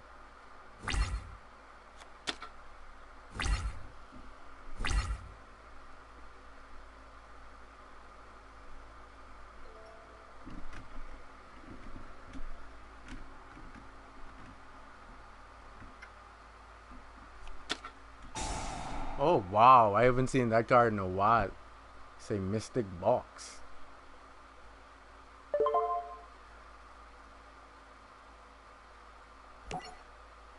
Okay, that wouldn't work. And he gives me his monster. Well, I guess that's duel. I mean, it wasn't the smartest play in the playbook, but you know, let's go bar. Since it seems he wants to die so eagerly.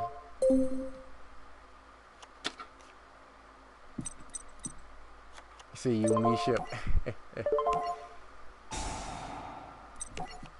Let me draw another card there. Yes, Barbara. Let's end this painfully annoying duel. On you.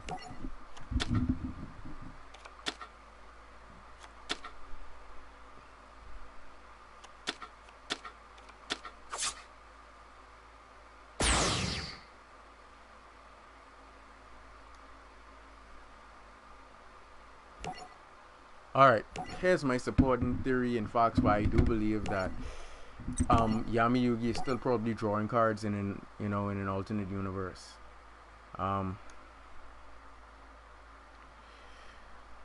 Throughout the whole season of Yu-Gi-Oh, like watching Yu-Gi-Oh from start to finish,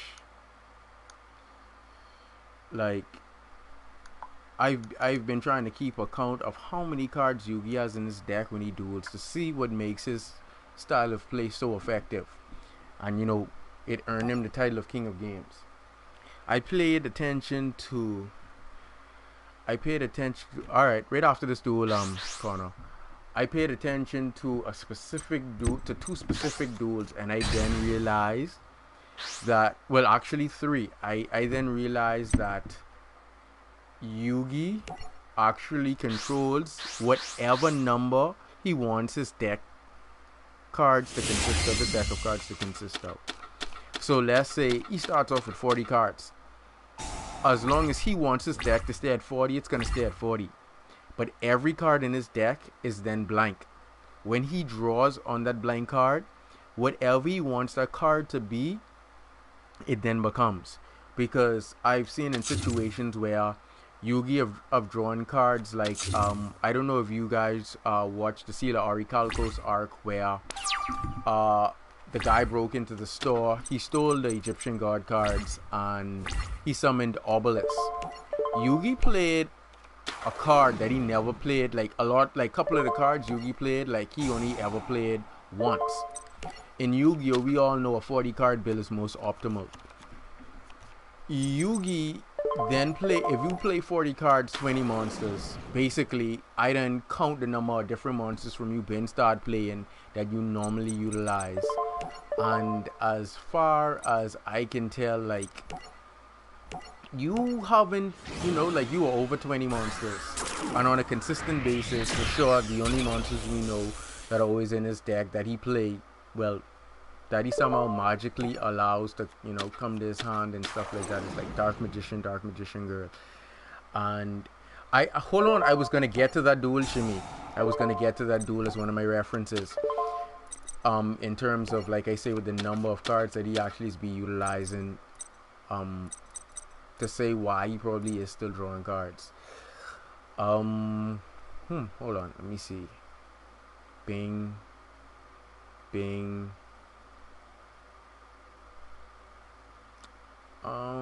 I don't know what that face down is. So let's be a little more conservative and just battle first.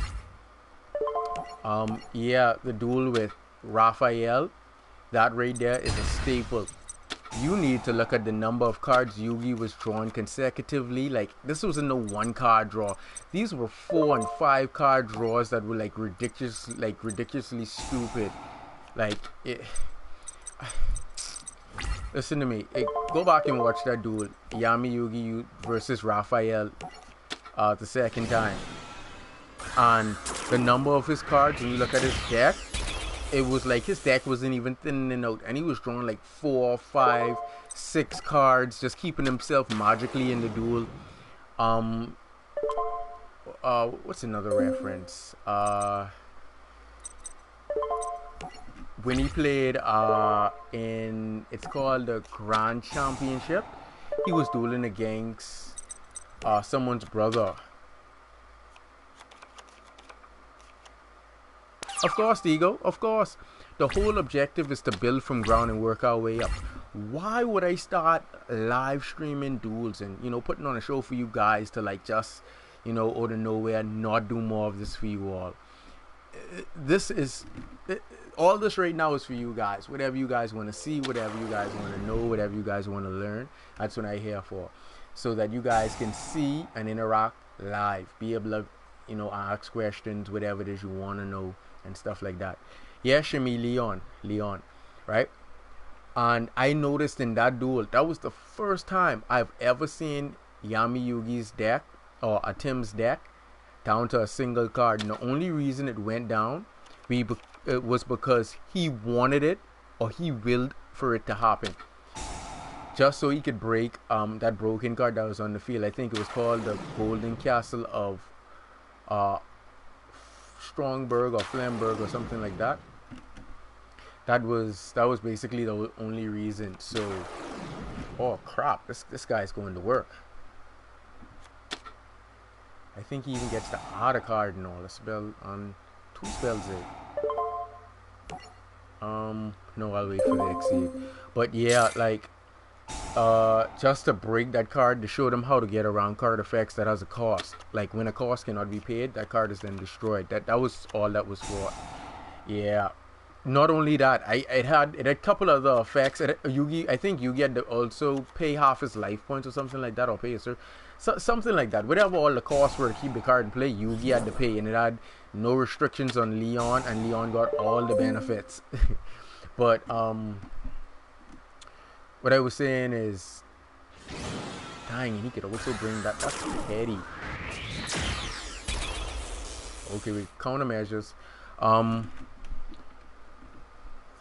When you watch the final duel with Yugi versus Yami Yugi, when you look at how many cards that they actually played in that duel, like they played a ridiculous number of cards, and when you actually evaluated their decks, they didn't even play more than half their decks. Even if they were playing with both 60 card decks apiece, like it didn't make no sense the ridiculous number of cards that they still had left in their deck.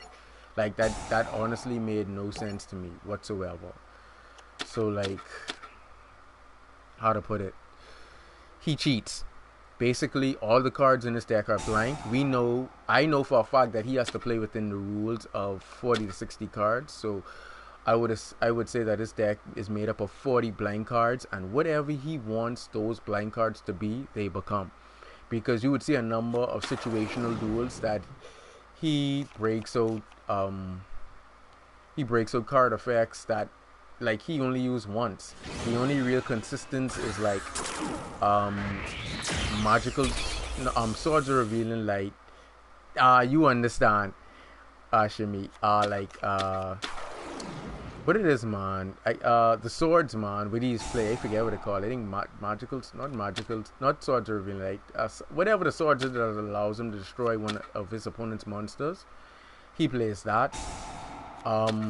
He also plays Dark Magician Grill, Mirror Force, staples of his deck, Gazelle, Burfomet Polymerization. They're like a Celtic Guardian. They're like the only staples in his deck. Like they're like, you know, that's about it. Like, yeah, those same knives, that magic throwing knife thing, yeah. They're the only like real staples in his deck. Everything else is like blank, and whatever he wills them to be, that's what it is. Because I noticed if you go back to that duel, and this is my third reference now, if you go back to that duel when he was drawing Weevil, at least 4 or 5 of the cards that he did not look at. They didn't even show. He said it was a monster card, and they just went with it. How do you continually just keep pulling cards? Say it's a monster, and it actually is. Like, you just keep doing that. And you know, when Yu-Gi-Oh! Revealed the ratio of his deck, he does say that he plays, this was in the Battle City tournament when he's on the blimp, and he was, deck constructing for his duels. He plays about 20 monsters, about, I think it's like 10 to 12 spells, and about 10 to 8 traps. That is how Yugi formulates his deck. So if I'm watching the King of Games formulate his deck around that, knowing that half his deck is consisted of spell and traps, how in the world do you then draw 8 cards, all being monsters, when you then play, if you go back in the duel, I think he played something like 5 or 6 monsters already. How do you then pull out like another 8 consecutive monsters, like without drawing a spell or trap that makes up half your deck? Like, let's be real with those odds. But he is the King of Games. Whatever he wants, that's what happens, and there's really no arguing it. He's just undisputedly the best. Whatever he wants a card to be, it becomes. No matter how dire the situation, if you were to duel him, I promise you that, oh wow, I promise you that he would do something so awe-inspiring and unique that it would just leave you speechless. Okay, since he wants to play like that, we're gonna do this then. Blow up. Let's go, Dante. Oh snap, why the hell I ain't gain his effect? Hey, yeah, besides that, card of Sanctity is also broken. Really broken. Hold on, I missed something there.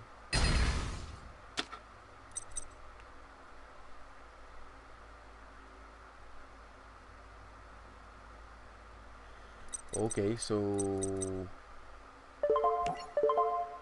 my question is, why wasn't I able to activate anyway?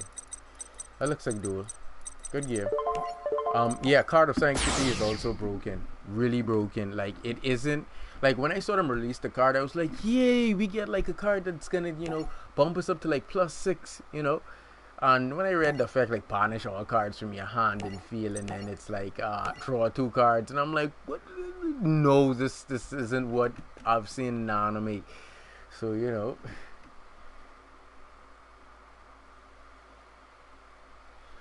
I wouldn't say. Oh, I'm supposed to play my Monarch deck. Hey, I'll play it after this. Um, no, I do not find it overkill to play deck with more than 40 cards.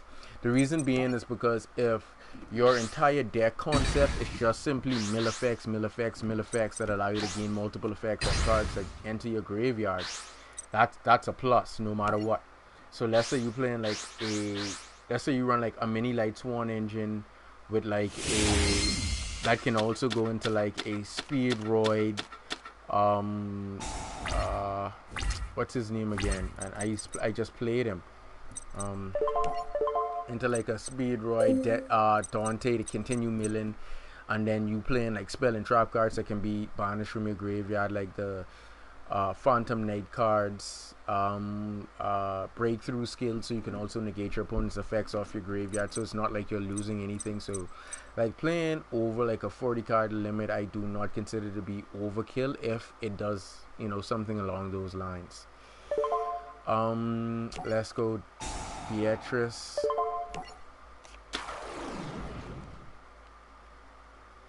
Go Rhino. Let's go Dante. So yeah, like if your deck is like over 40 cards, it's not overkill if it utilizes a strategy like that, because like you're just looking at consistent pluses once cards enter your graveyard. Cards like Shuffle Reborn, because I even utilized that in a few of my builds.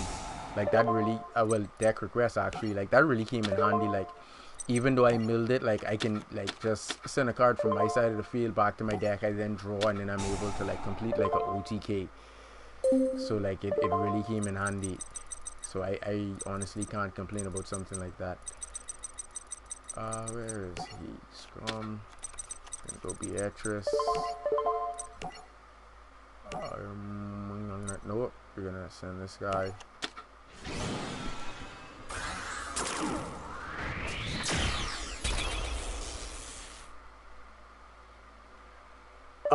Connor, until you just said that, I didn't realize that's who I was dueling. I know that's the guy you do not want to leave your woman around.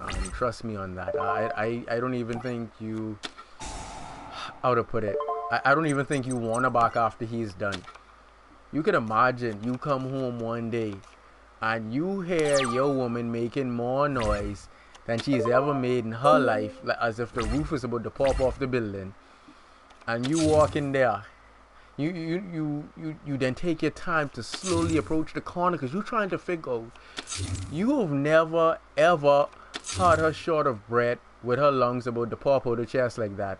And when you peek by the door crack and you're peeking in the room, and you then proceed to look through the crack, and they then notice that the door squeaked, and he looks back, and as he begin to withdraw himself from her, he is like just pulling this fire hose like thing, like what do you do when stuff like that occurs, like like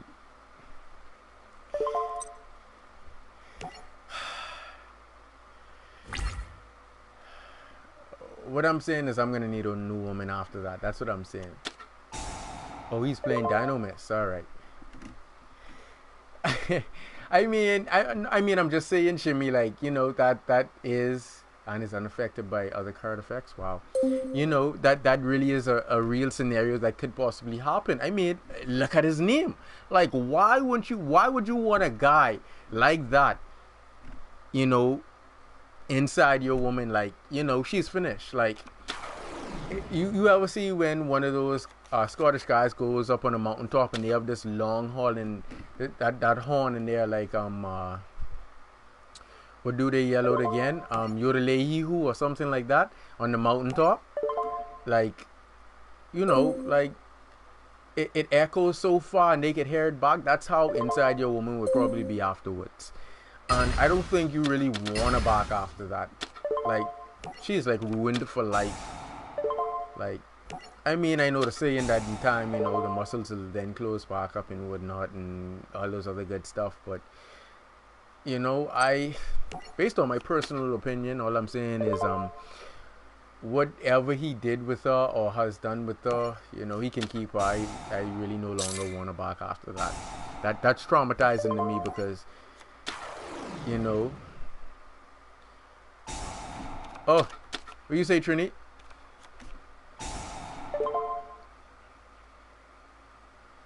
I wouldn't say she basically be dead because you have to remember now that um, the female vagina can dilate up to a decent size.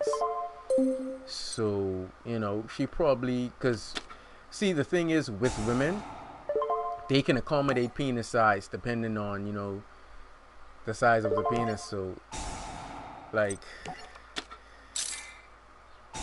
once it isn't nothing like inhumanly, able to be, how to put it, accommodated for, like, it wouldn't, like, tear her.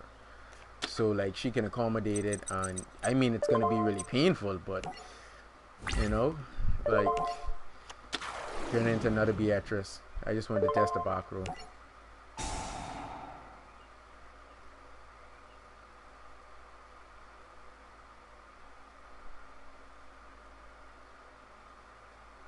And there's the rage. What number we up to? I lost count. I think 8 now.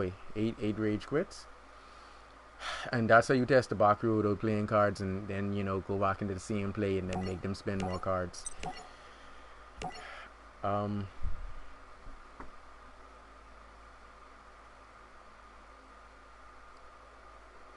sorry, I was supposed to play Monarchs.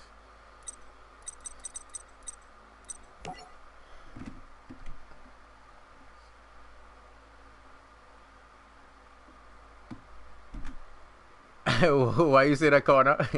It isn't for the worst. Like, how to put it? There are things that you need to be real about that you should come to grips with now, because if it does happen to you, a lot of guys isn't mentally strong enough. Like, I know for a fact that I had one of my co-workers, we used to crack on how we used to work like from midnight to 8 a.m. He would always call her around 3-4 o'clock in the morning when he goes on break, and we always used to be like, we always used to call the guy who's there when we aren't Joe, and we always used to clown on him and be like, let Joe have his time, and we was clowning on him for like over a year easy, but we didn't know that was a possibility. And on one of the night shifts when we was clowning on him, he called and she wasn't answering the phone, and when she did answer her phone, he could actually hear the guy just going to work on her, and the phone dropped. And when the phone dropped, like, all his heart in his chest, he can't believe what he actually hearing. And, he's like, hello, hello, and, the call ends, and then he calls back. And the guy actually then, he picks up the phone. And when he picks up the phone, what he said after that was, she isn't on your run now, leave her alone. Then hangs up the phone. So, he then proceeds to speed off the premises, and when he did, that is actually a breach of a contract. He then went home, arriving, not meeting the guy there, and next thing you know, he's out of a job.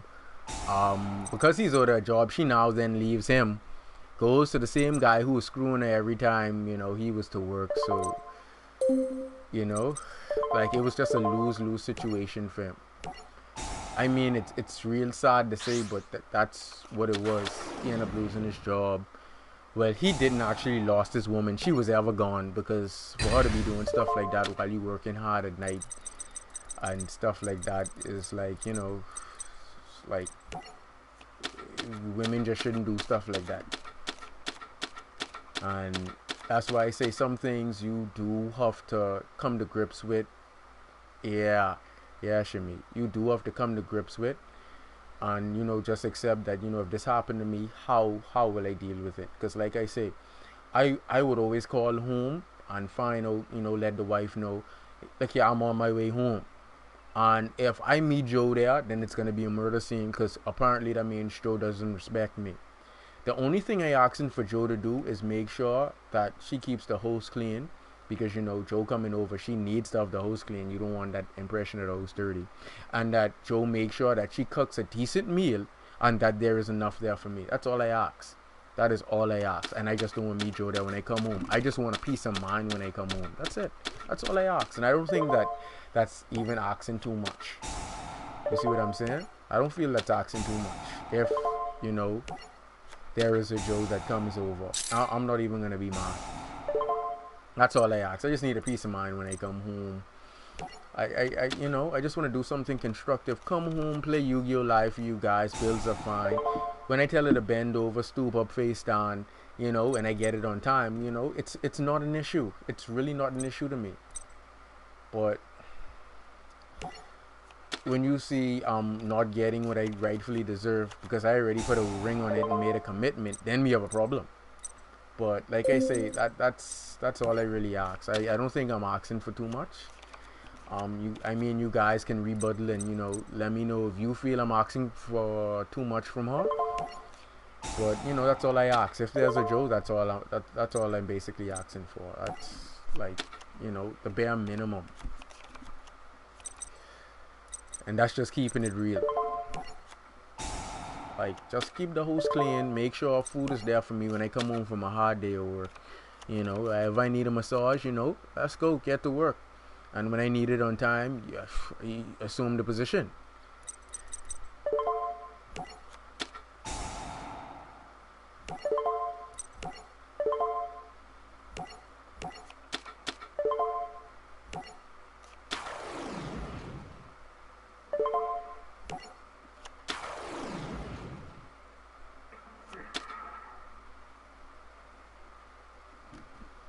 That's what I'm saying, Shimmy. Thanks,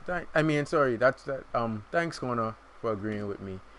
Yeah, Shimmy. That's a part of life. It's unfortunate, but it's really a part of life, and that's just how it is. There's no real way to say like sugarcoat it, but that's just what it is. Those things happen.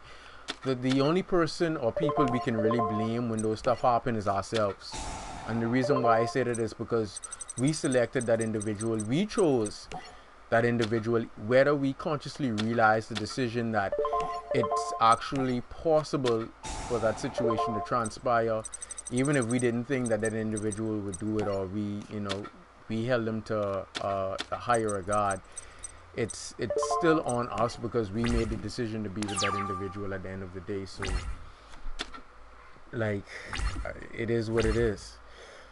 We just have to be, how to put it, like a more like our screening process for like selection in terms of women, to be a little more tedious, looking for like the little inconsistencies, whether it's in conversations or in actions, and always making sure that their actions, are more, how to put it, more dictating than their words, because the mouth can say anything, and with the mouth just being able to say anything, lies can always fly left, right, and center at any given point in time and always be believable. So it's always better when the actions without words are proven what this individual is trying to show me. And I think if we take that approach, we would be much better off. Yeah, Shimmy, it happens, and there's nothing much you can really do with how much it traumatizes you. That's life, and trauma is really hard to deal with in life. That's why when certain situations or like events happen, they don't usually bring those up, simply because that it can trigger trauma, and trauma can cause mental breakdowns and stuff like that, and like that, it's just life. it's no real way of getting around it. Like, you just have to deal with it, and like I say, it'll just come down to like our card choices. So not our card choices, sorry, our choices in women. Oh wow, I'm playing like a monarch deck with like wow, and that really turned the tables on my opening move.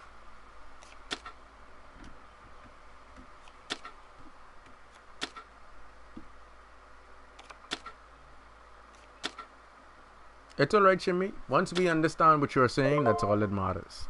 Now, when we don't, then that's when the issue comes into play.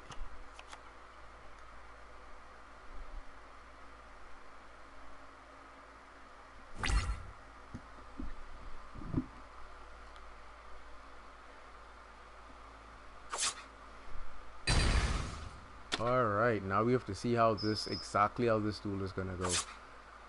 I'm gonna need a Trishula. Yeah, I'm gonna need that guy.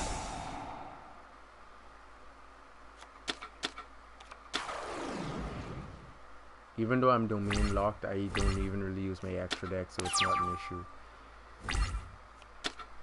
Oh wow. I don't think I have any resources. Nope, I don't.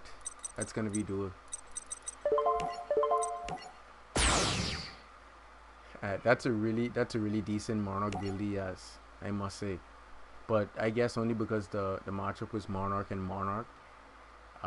With Minov and Necros in it, it was really like able to be consistent like that.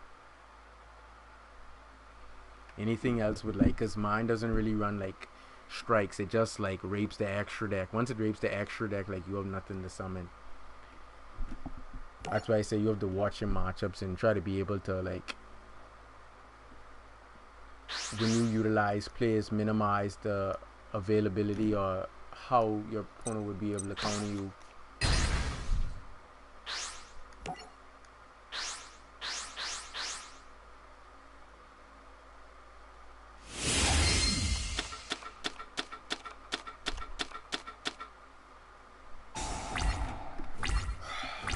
Like now it's like he's playing like a pendulum style deck. Let's see where this goes from here.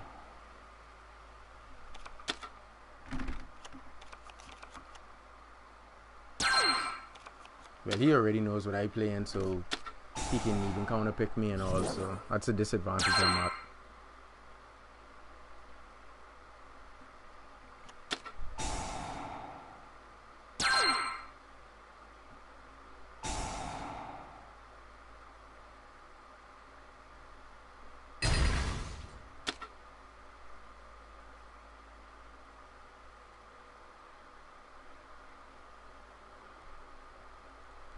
Oh, that's small things. It's no issue. You can be a slave to whatever you want to be a slave to. Just when the owner come, just know to bow down. Always remember that. That's why I say in Yu-Gi-Oh, all it really is who has the better matchup, and limiting their ability to be limited in that matchup to capitalize on what their deck's supposed to do. And all the owner is the person who's gonna run that matchup.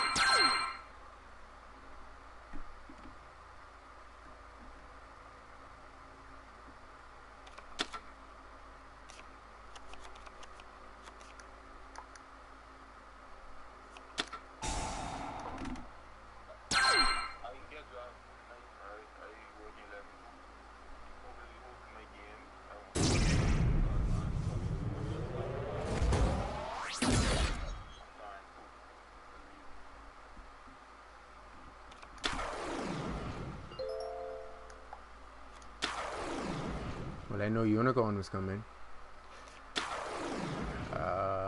Let's see how this one goes.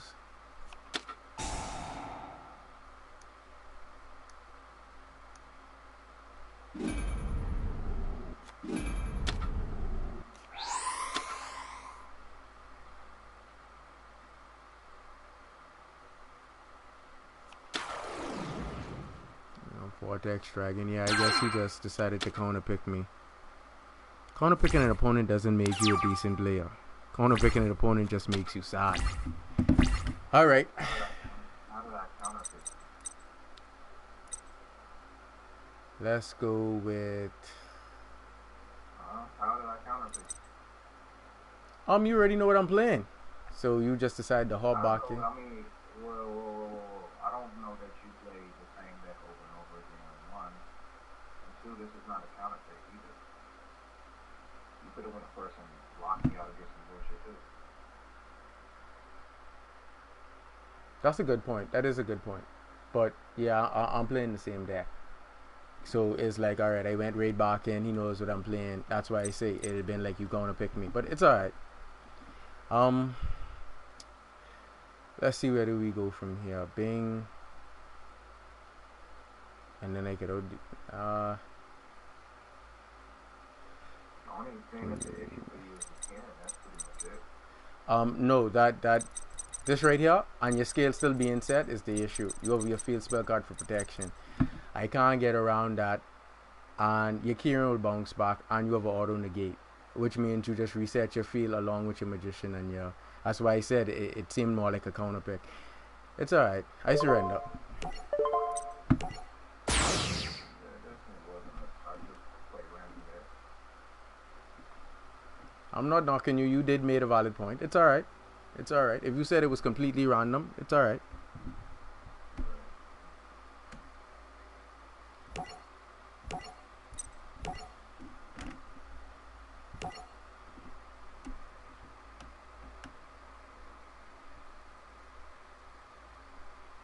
We'll just wait for the next one.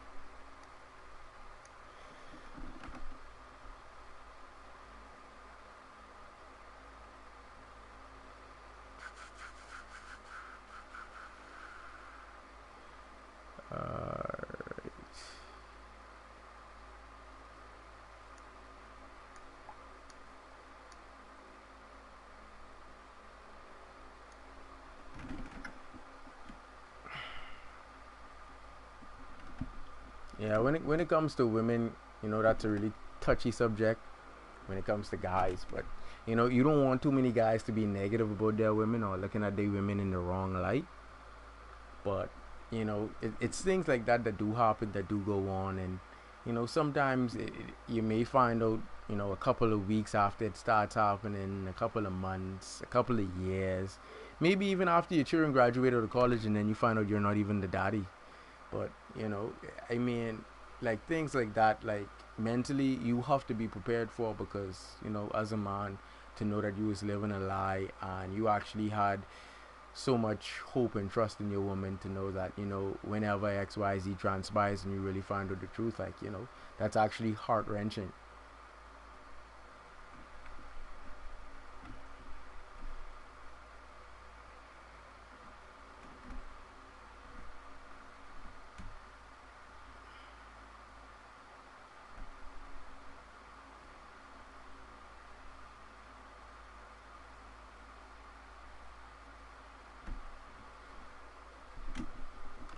Let me see how much people are in the lobby.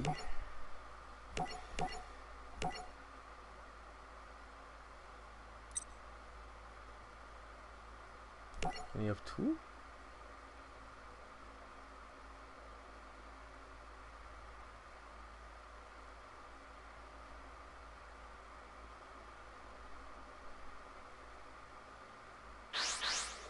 um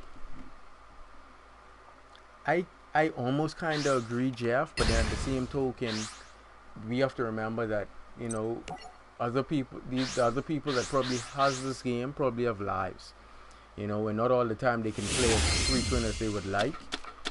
Um, I mean, the reason why I play so frequently is because I do this for you guys. I do videos, deck requests, and I entertain you guys through, uh, this style. I wouldn't say the style of play, but through this genre of gaming.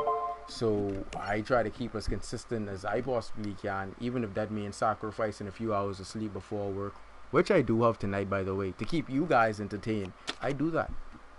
You see?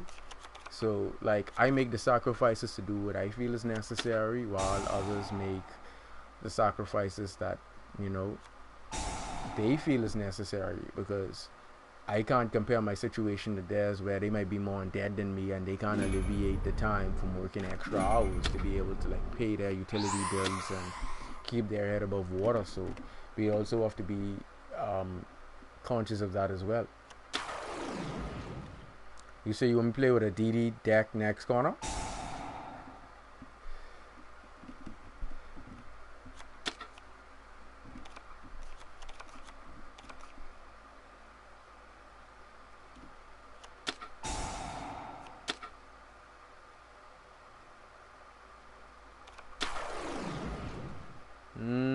Not a bad start at all. That is really decent. I love to see DD decks operate like that. Yeah, I have one. I have one. I just like the archetype. Like DDDs are cool. That's why I have it. Same thing with Raid Raptors. They may not be the best, but they are cool and they can OTK win in the right situation. May not be as frequent as I may like, but yeah, they can OTK. Whether it be DDDs, Raid Raptors, they're a cool archetype. But most of their moves aren't as consistent as other decks, so therefore it just makes them a little bit floored. But it's alright still.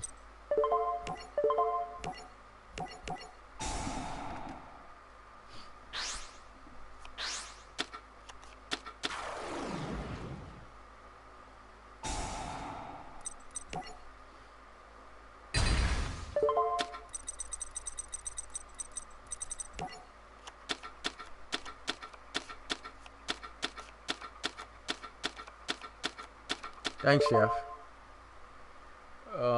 Let's see. He likes to fuse a lot, so let's get rid of those first. Oh, he likes his downhill King Ryu, but he can have that. I want to get. Hold on. Wait. Let me make sure you're reading this right.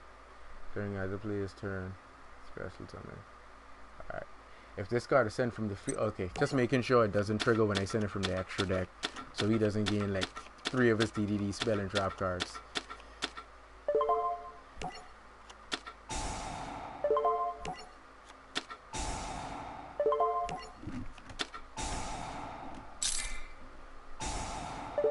Now it's my turn. First, we're gonna add one of these bad boys. Then we're gonna add one of those bad boys. Where he is, right here. And then we're gonna add, I think it's this guy right here.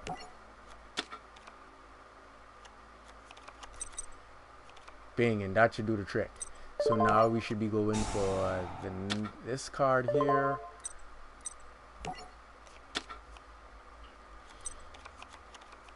And then we're gonna fish out Trishula.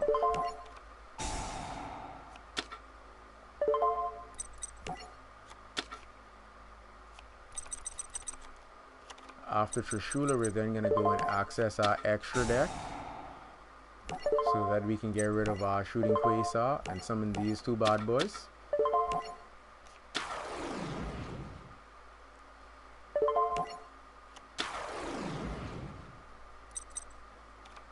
Then we're going to use his effect to then draw 2 cards. Nope, right here. And right here.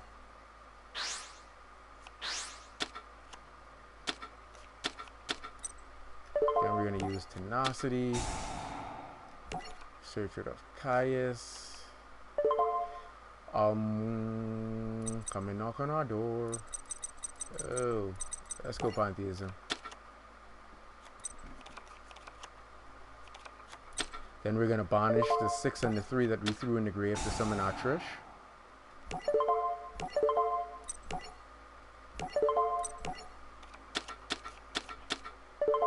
Then we can catch 1 from the hand, the field, and the graveyard.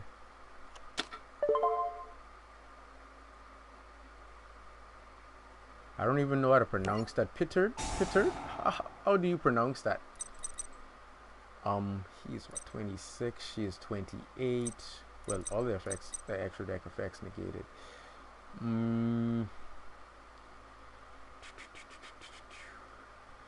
We're gonna clip 28. Okay, I can out that. He's 26, I can also, okay, I can out all of those. We're gonna out that. We're also going to banish off from the grave, and then one from the hand. Then we're going to battle. Then we're going to out her.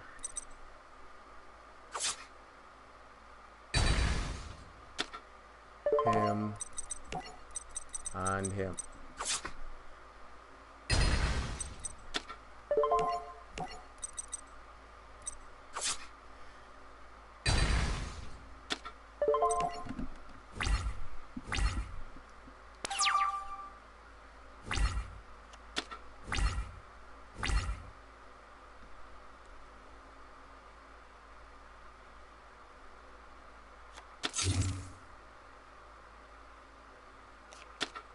Well, that looks like she's giving up. Then we go off the pantheism. Draw 2. We'll summon her.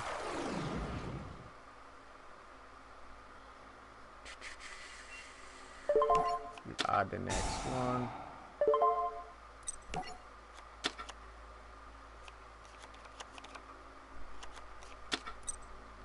Gonna then retrieve our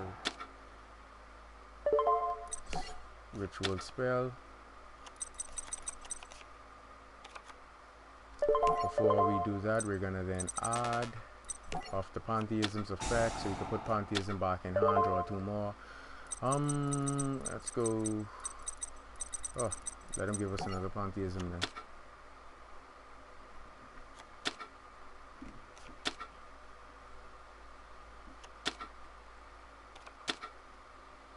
See what he does.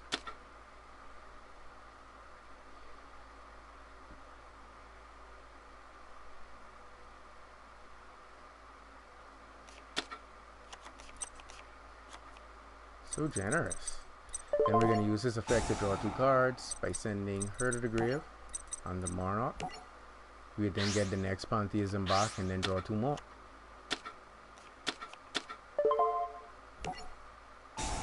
And there's Storm 4.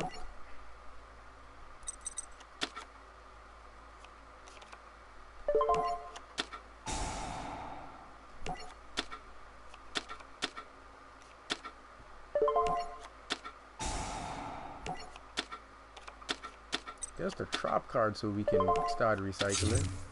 We can also play that later. And we're just gonna go battle. Take this out.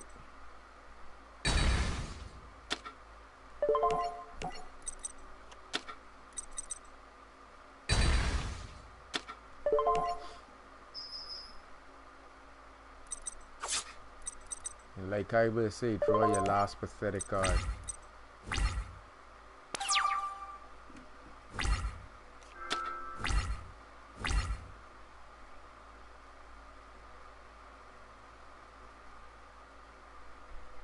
And as we wait, make sure it's the end phase, then activate the trap, draw 2 more. We'll draw 1 more. Recycle 2, draw 1. We're gonna go double pantheism. Hold on, wait. Yeah, double pantheism. Draw 1, and then when my turn starts, repeat the cycle. Of course, why not?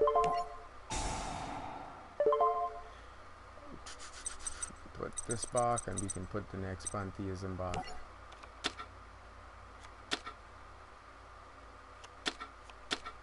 Draw again. I think you're being a little biased. Let's go for another draw 2. We want to make sure nothing is left undone. We're going to tribute these 2.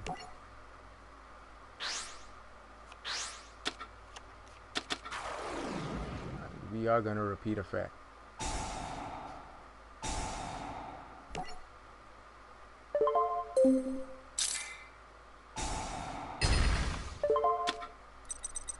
And that would be every last single card in my extra deck, as well as the last 8 in his, meaning he can't utilize his extra deck at all. And that's basically what my Monarch build does.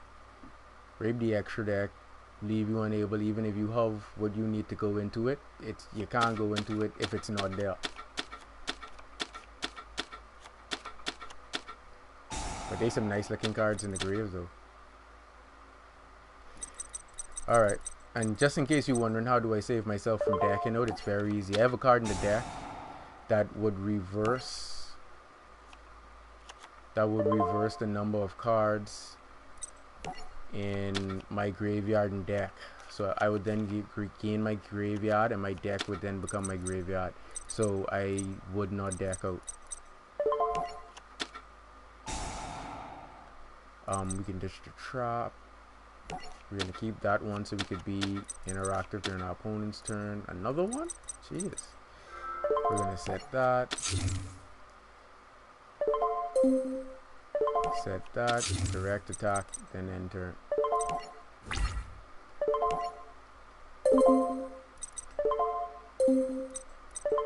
Let's go attack.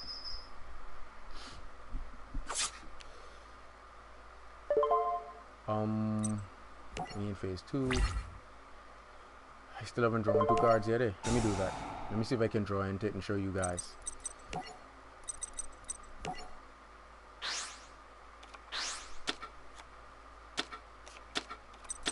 And I still haven't drawn into it. Wow. Alright, let me see if I can force the scenario. Pantheism. Now, either he's going to give me the tenacity for me to search, or he's going to give me Pantheism right off the bat. Either way, it doesn't matter.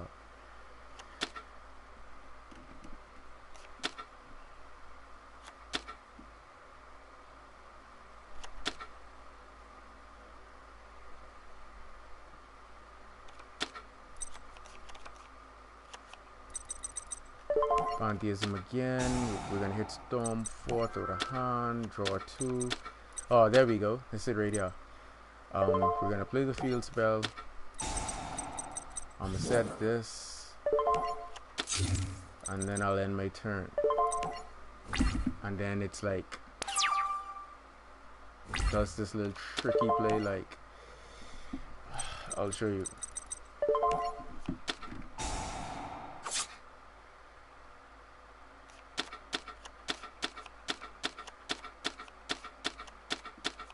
Only because I'm a nice guy.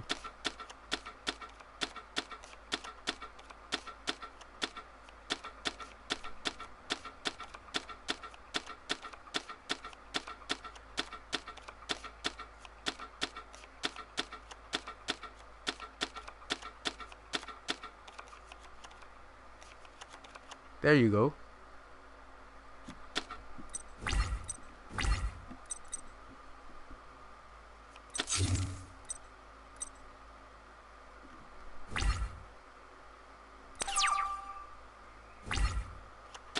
And that's what my Monarch deck does. It rapes the extra deck, and before I can deck out, I can reverse the process. So it really isn't an issue to me. I have 2 in the grave. Let's put 2, draw 1. Oh, I still have Pantheism as well. I'll leave that in there, so I can force him to repeat the same thing. Either give me tenacity or Pantheism again, and then just go right back to work. Let's see now.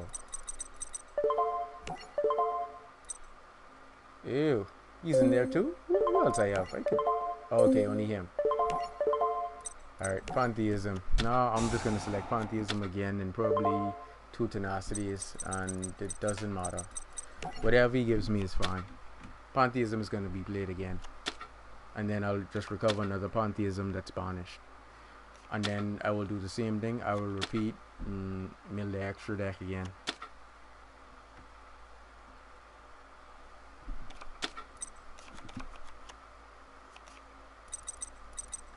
Pantheism. Let's ditch the trap. Draw 2. Then we're gonna play 1 for 1. First, let me add the opposite ritual, and then I'll play 1 for 1.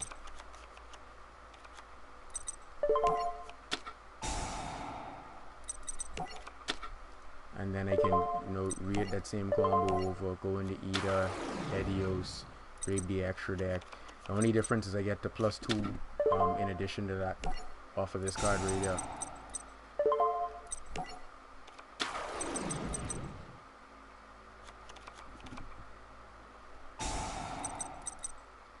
And then because I'm summoning him, he can't go to his extra deck to summon monsters, so now he's already domain locked.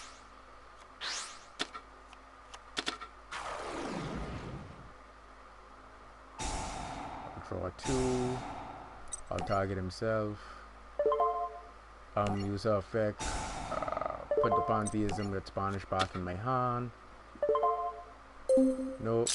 Don't need no additional draw yet. Draw 2 more. Oh wait, this first.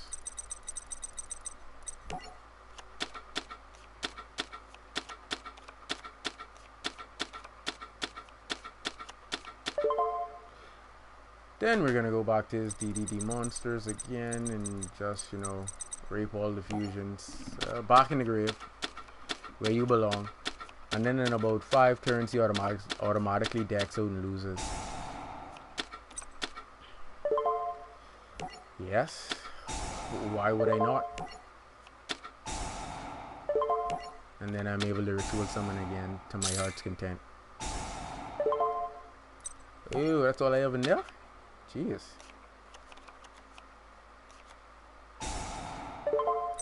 Let's get that.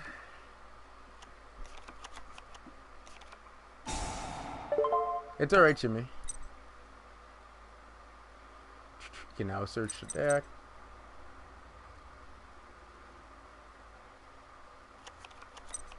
Which doesn't really matter. Let's go with Omega's effect. Oh, I have to go through his graveyard first. Put him back.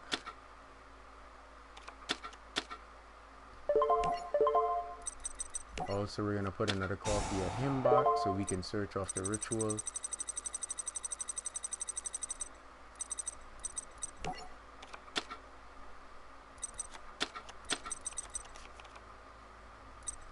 So when we make this move here to banish him, we'll search the 3 out, and then we can use 12 again. Sorry, not 12. Then we'd be able to, I think I should have a total number 12 now between hand and graveyard. Yeah, there we go. So I could summon Trishula again. Nope. Right there. Then we're gonna utilize, sorry, oh, it's giving me those 2 to use. Doesn't matter. 1 from the field, hand, graveyard. I needed the next 3. Of course, that's a Trishula. You know what Trishula does? Field, graveyard, hand, get him.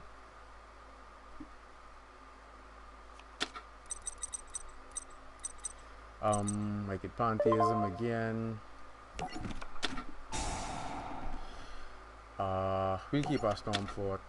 And let's see if we could get, alright, just for saying, let's see if we could get her. Summoning her gets me another Monarch, not necessary at the moment. Escalation. Okay, battle. And that ends the duel. But you guys get to see the cycle. I could have waited out until he decked out, but it wasn't necessary. And yeah, that's what my Monarchs do.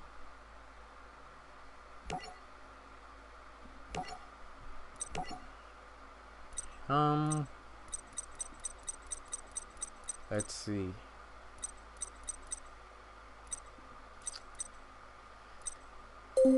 Nope, wrong one. Yeah, Connor.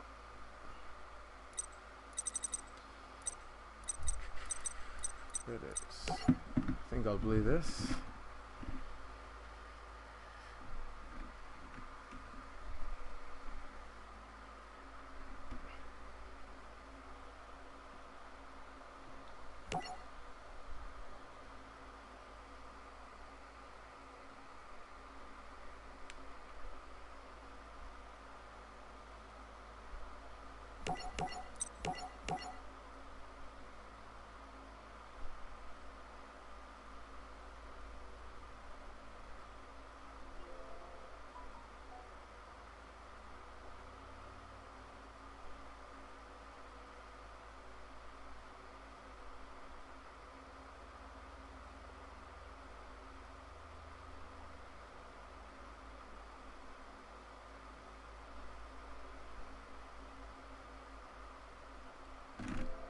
See if anybody else is in the lobby.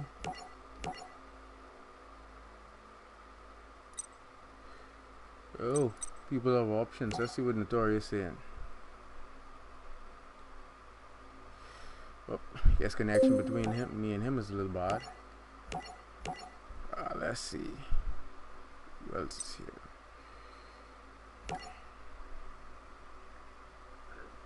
There is this one guy that I undoubtedly know for sure. His PSN name is Aaron Patrick. And I don't think he would ever want to duel me again, ever in the deal. I guess after the few times he encountered, we had our little encounter, and he saw what I could do. Like if he created a lobby session and I tried to join it, he would always like bark over it so I'd get kicked out. I got the first turn. Dang. Alright. Oh, just gonna give my opponent a turn.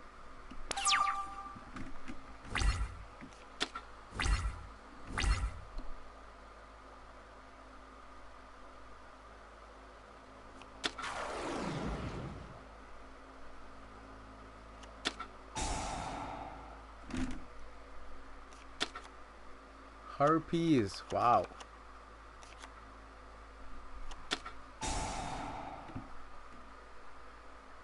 And even more harpies.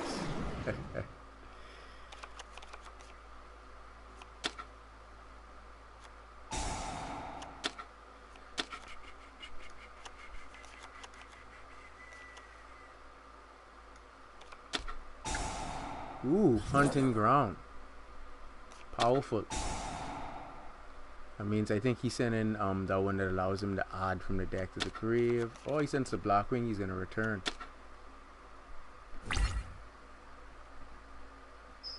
At least on his following. Well, if he gets another turn, he's probably gonna return it.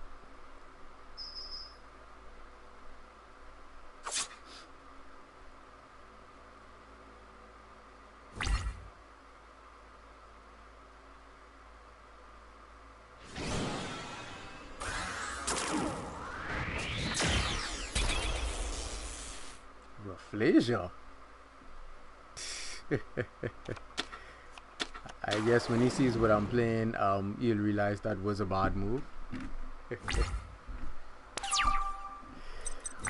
One trap card to beat out. Easy peasy. Oh, show you what I'm talking about.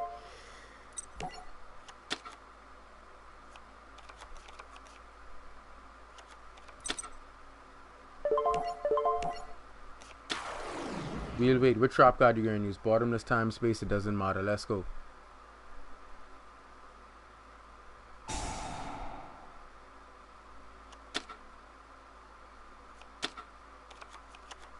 Okay, pay 1,000. Feel accomplished now in life.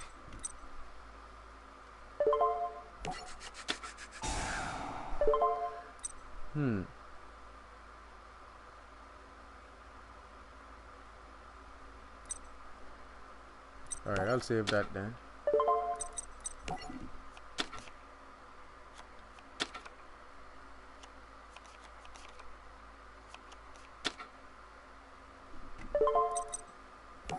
I said that.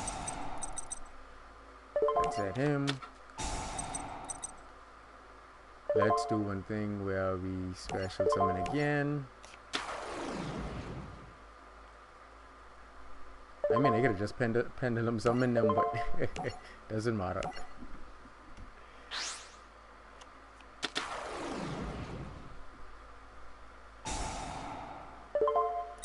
Let's go 6.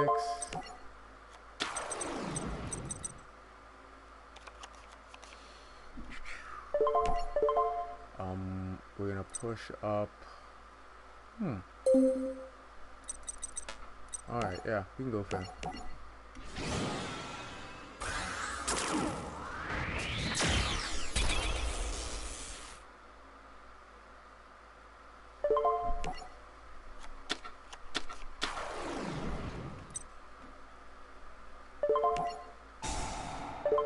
I just got a unit. Hmm.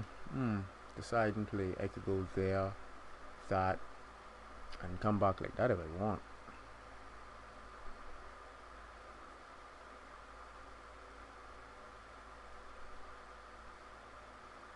Hmm. Alright, let's see. We'll do this.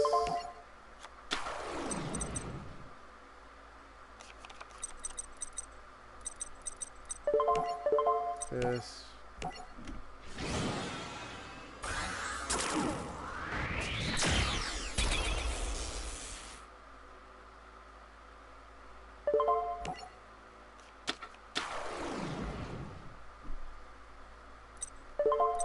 Battle.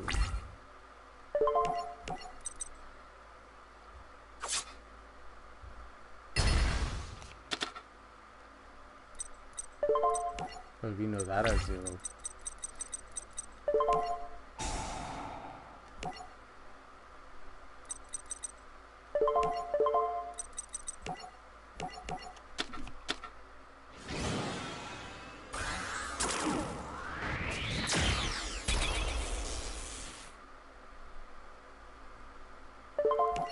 Now let's see what our opponent does.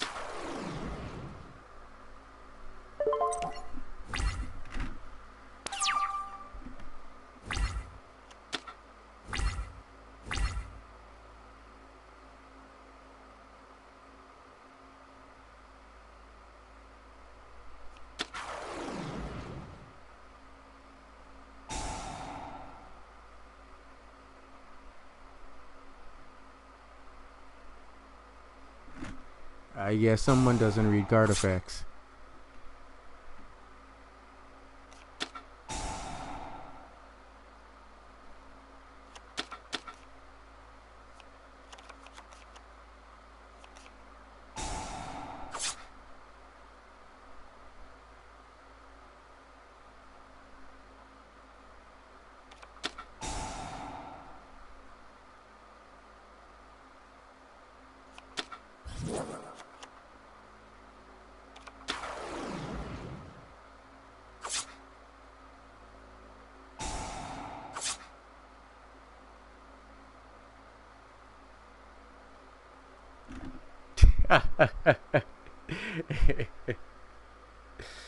I know with all of that.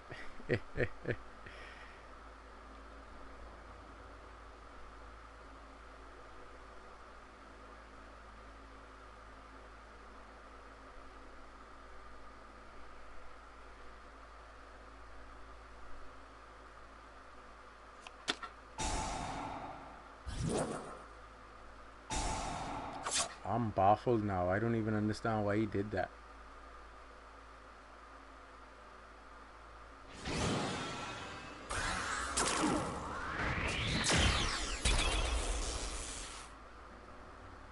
Okay, alright, now that makes sense. Now you can negate all effects and gain the 200 points difference for each one. 300, sorry. 369. So, ooh, boy.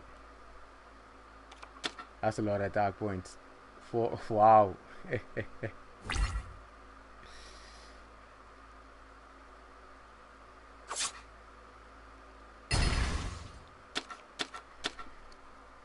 I should have gone with my second thought. I should have left the Odd Eyes in defense position so I could just bring it right back during the next turn. Jeez. Oh, and that looks like duel.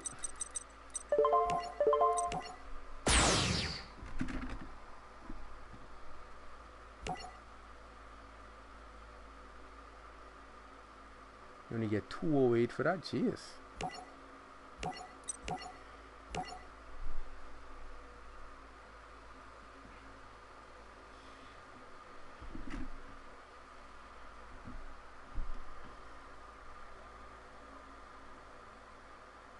I think someone sent me an invite now. I'm trying to figure out where they... Hold on, let me see something.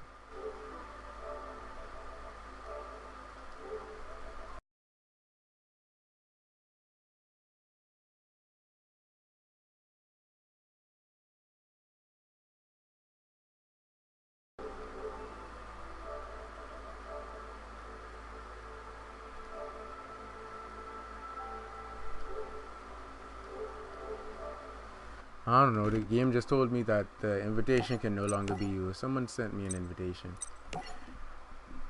Alright, back to our regular scheduled programming.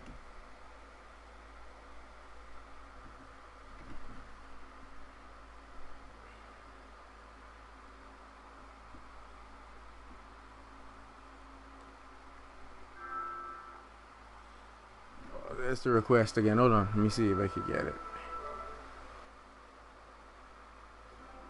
Wow, see, the session could not be joined. What's going on there?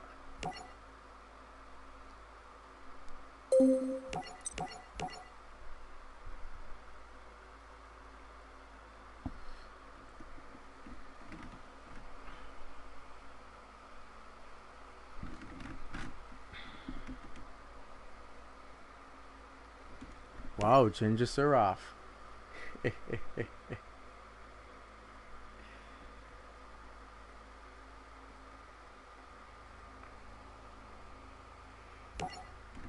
Well, that connection didn't last too long.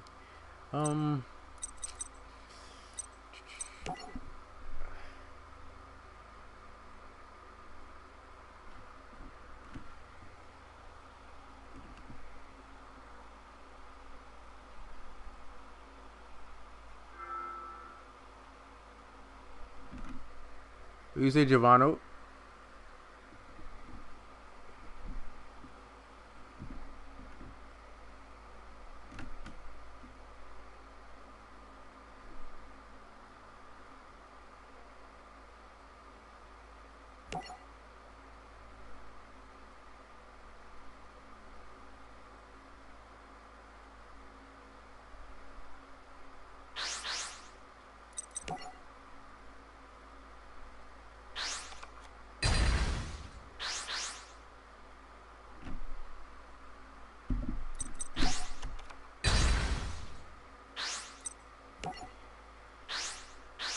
Let's see how this one goes.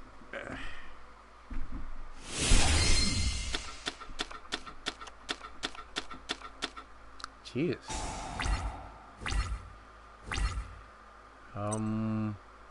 Set end. It's horrible opening on.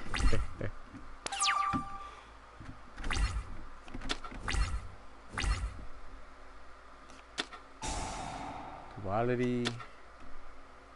Oh wow, I haven't seen those kinds of sea serpents in a while.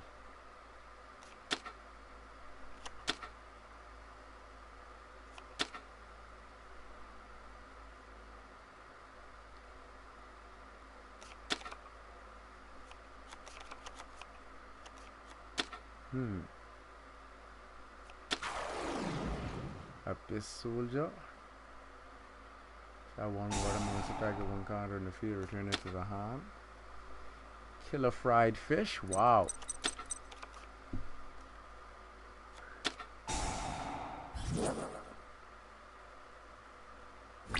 Now this is really unique. This really is. Like, I haven't seen these cards in like literal ages.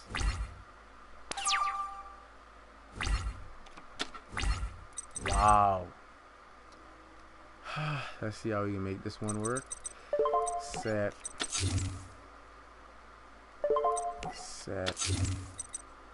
And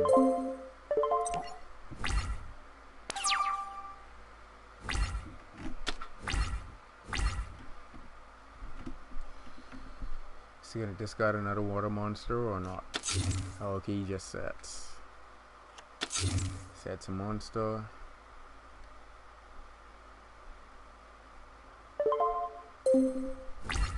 Whoops, go straight to ending his turn.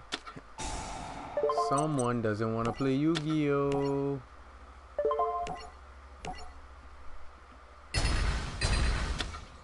Say Scalper and Scarecrow.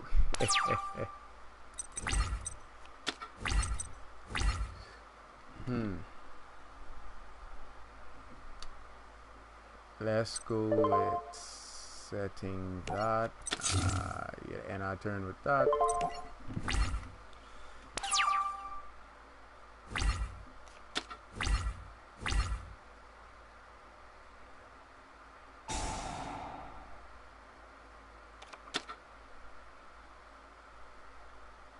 Expected. Oh, secret dirt. Oh, okay. All right.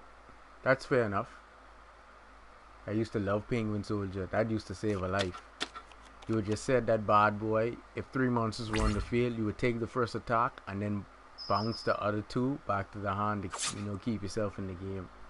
That was an old school classic lifesaver.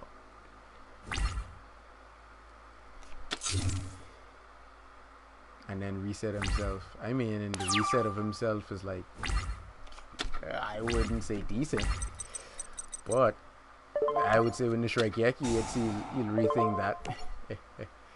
Let's go. Twin Twister.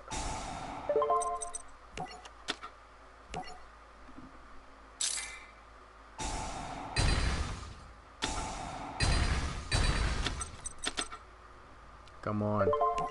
I played Yu-Gi-Oh! When it first came out. I already know about that. Say try something I've never seen before.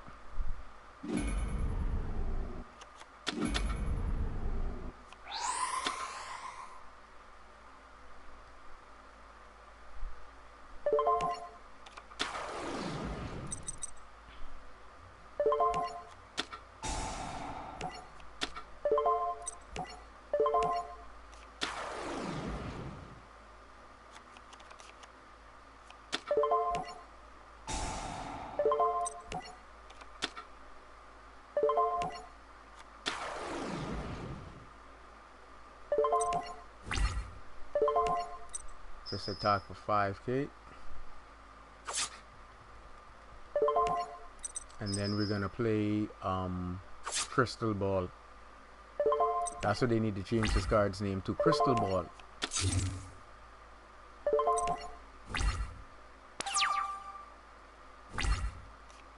I need to see into the future. I need to see into the future, buddy. That spells. That's one. Okay. What's this guy? Level 5, so we can't summon him. And when your opponent declares an attack, target attacking monster negated, burn me for 8. For each, get burned for 0 since he controls none. That's cool. That's cool. Carry on smartly. And for the next 3 turns, we shall see into the future. Yeah, I know every card you're playing.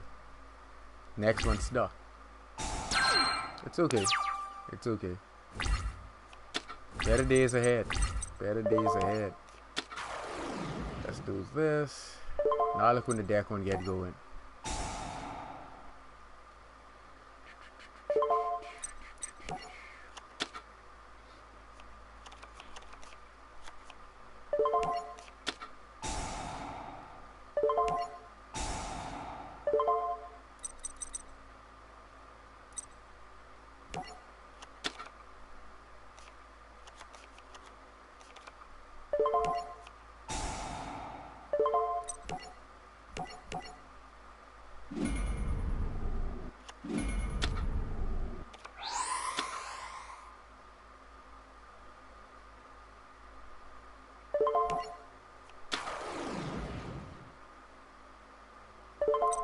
Bottle.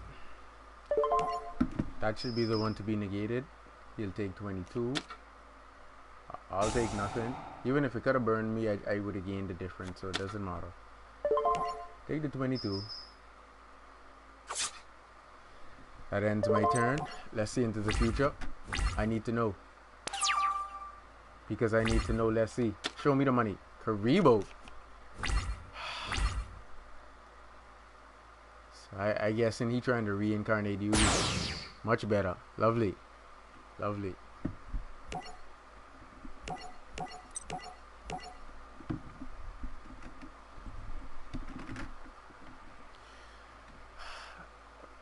Let's see who's going to be the next one.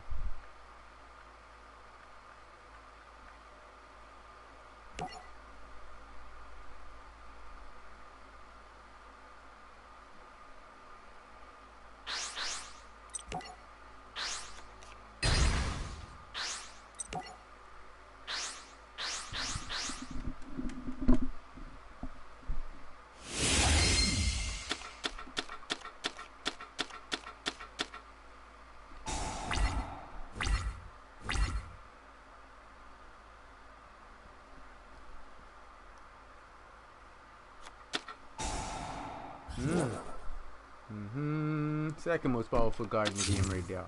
By changing the type of monsters that are presently on the field. Yeah.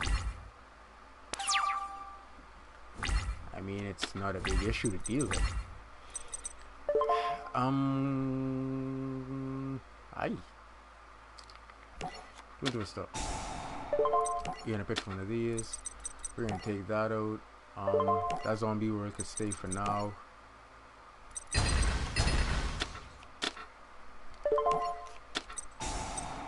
We're then going to add. Where is he?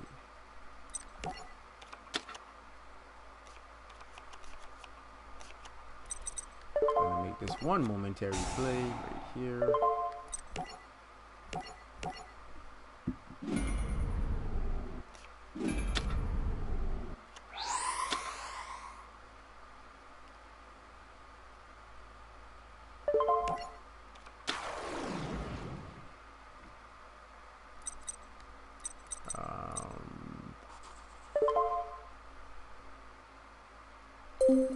Let's test the waters first.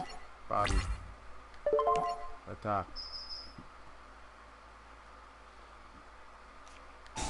Karibo. That's why I didn't try to go all in. Huh, let's set one.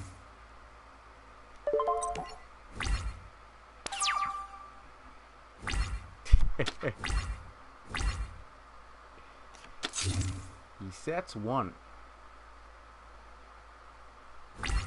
Then he ends his turn. Let's activate this from now.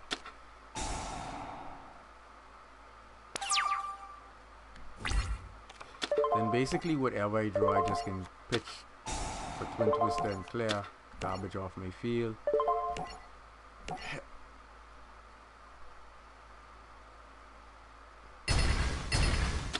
Oh, call it a haunted. Someone loves their zombies. I see nothing wrong with gaining 1,000 life points. It's so good, I think I should gain it again. Well, they told me 2 was better than 1. I might as well add. Let's see now. Let's get this guy.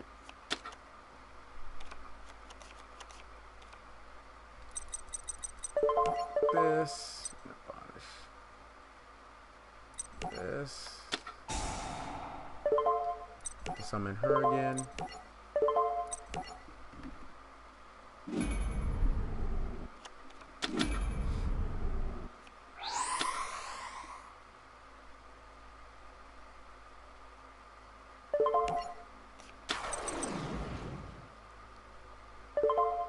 Then we're gonna summon Baphomet. I mean, not the one that Yugi's used, but the DDD version.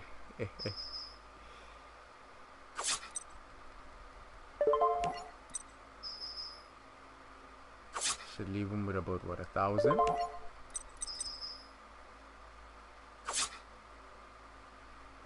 And if by some miracle chance he could pick up a Dark Hole or a Geki, let's go into this guy.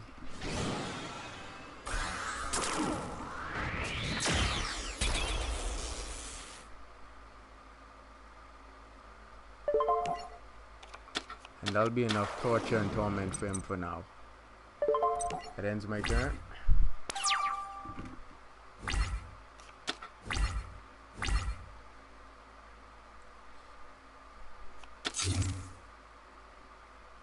He looks a little resilient.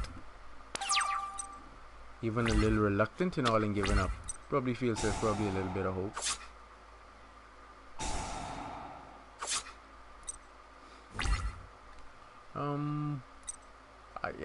I could just do that, eh?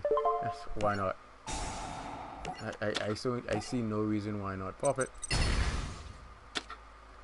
Pyramid turtle. Funny. Ah, duel.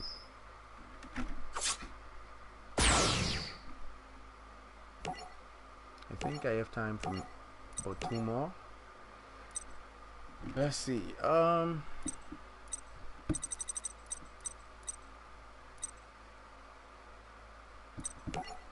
Let me play this one. I really haven't played this one in a while. I know this deck is like, Dabna, why? Why do you let me sit up and catch dust?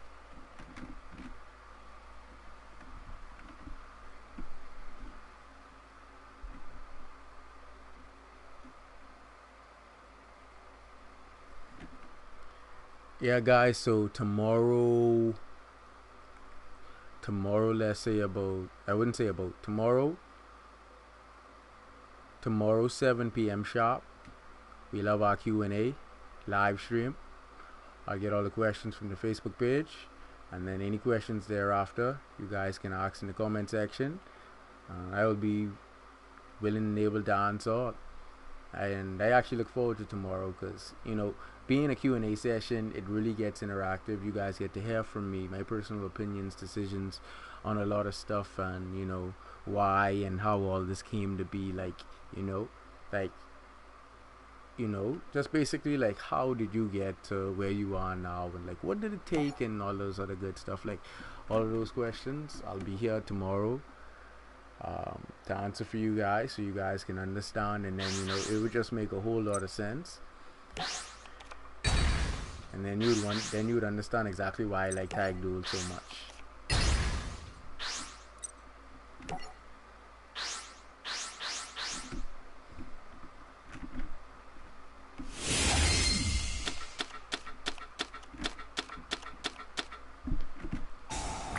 Oh, this hand is already broken. And the thing is, what I love about this deck is that it doesn't matter its matchup. It can stay competitive straight through, so it doesn't even matter. It's just basically because of this trap card right here. That's the big difference. Let's go Raiden.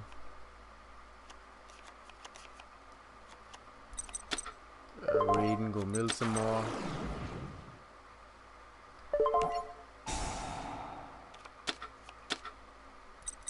There we go. Mizuki, do your thing. Let's get Unizombie, because you know you want to be here. Let's go Unizombie. Stop being like that. Yep, let's go. And send you. And we do it again.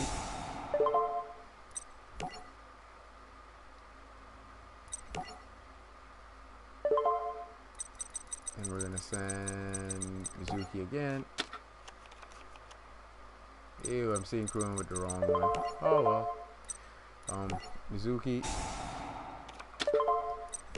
Oh no, sorry, I am synchroning with the right one. I want to keep a zombie face up on the field. Shimmy, sound like you was play all the good games.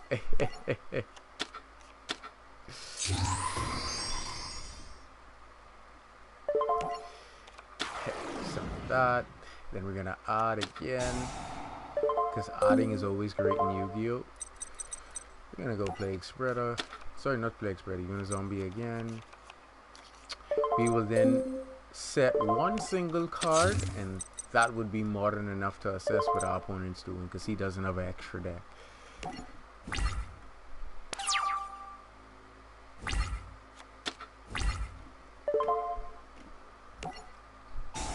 Alright.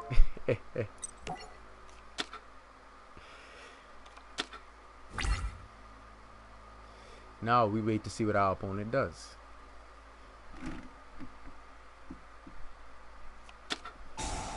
Okay, he plays a lot. That means he's playing at least what, a couple of dark monsters in the deck. Oh, he's playing Insectors. Alright.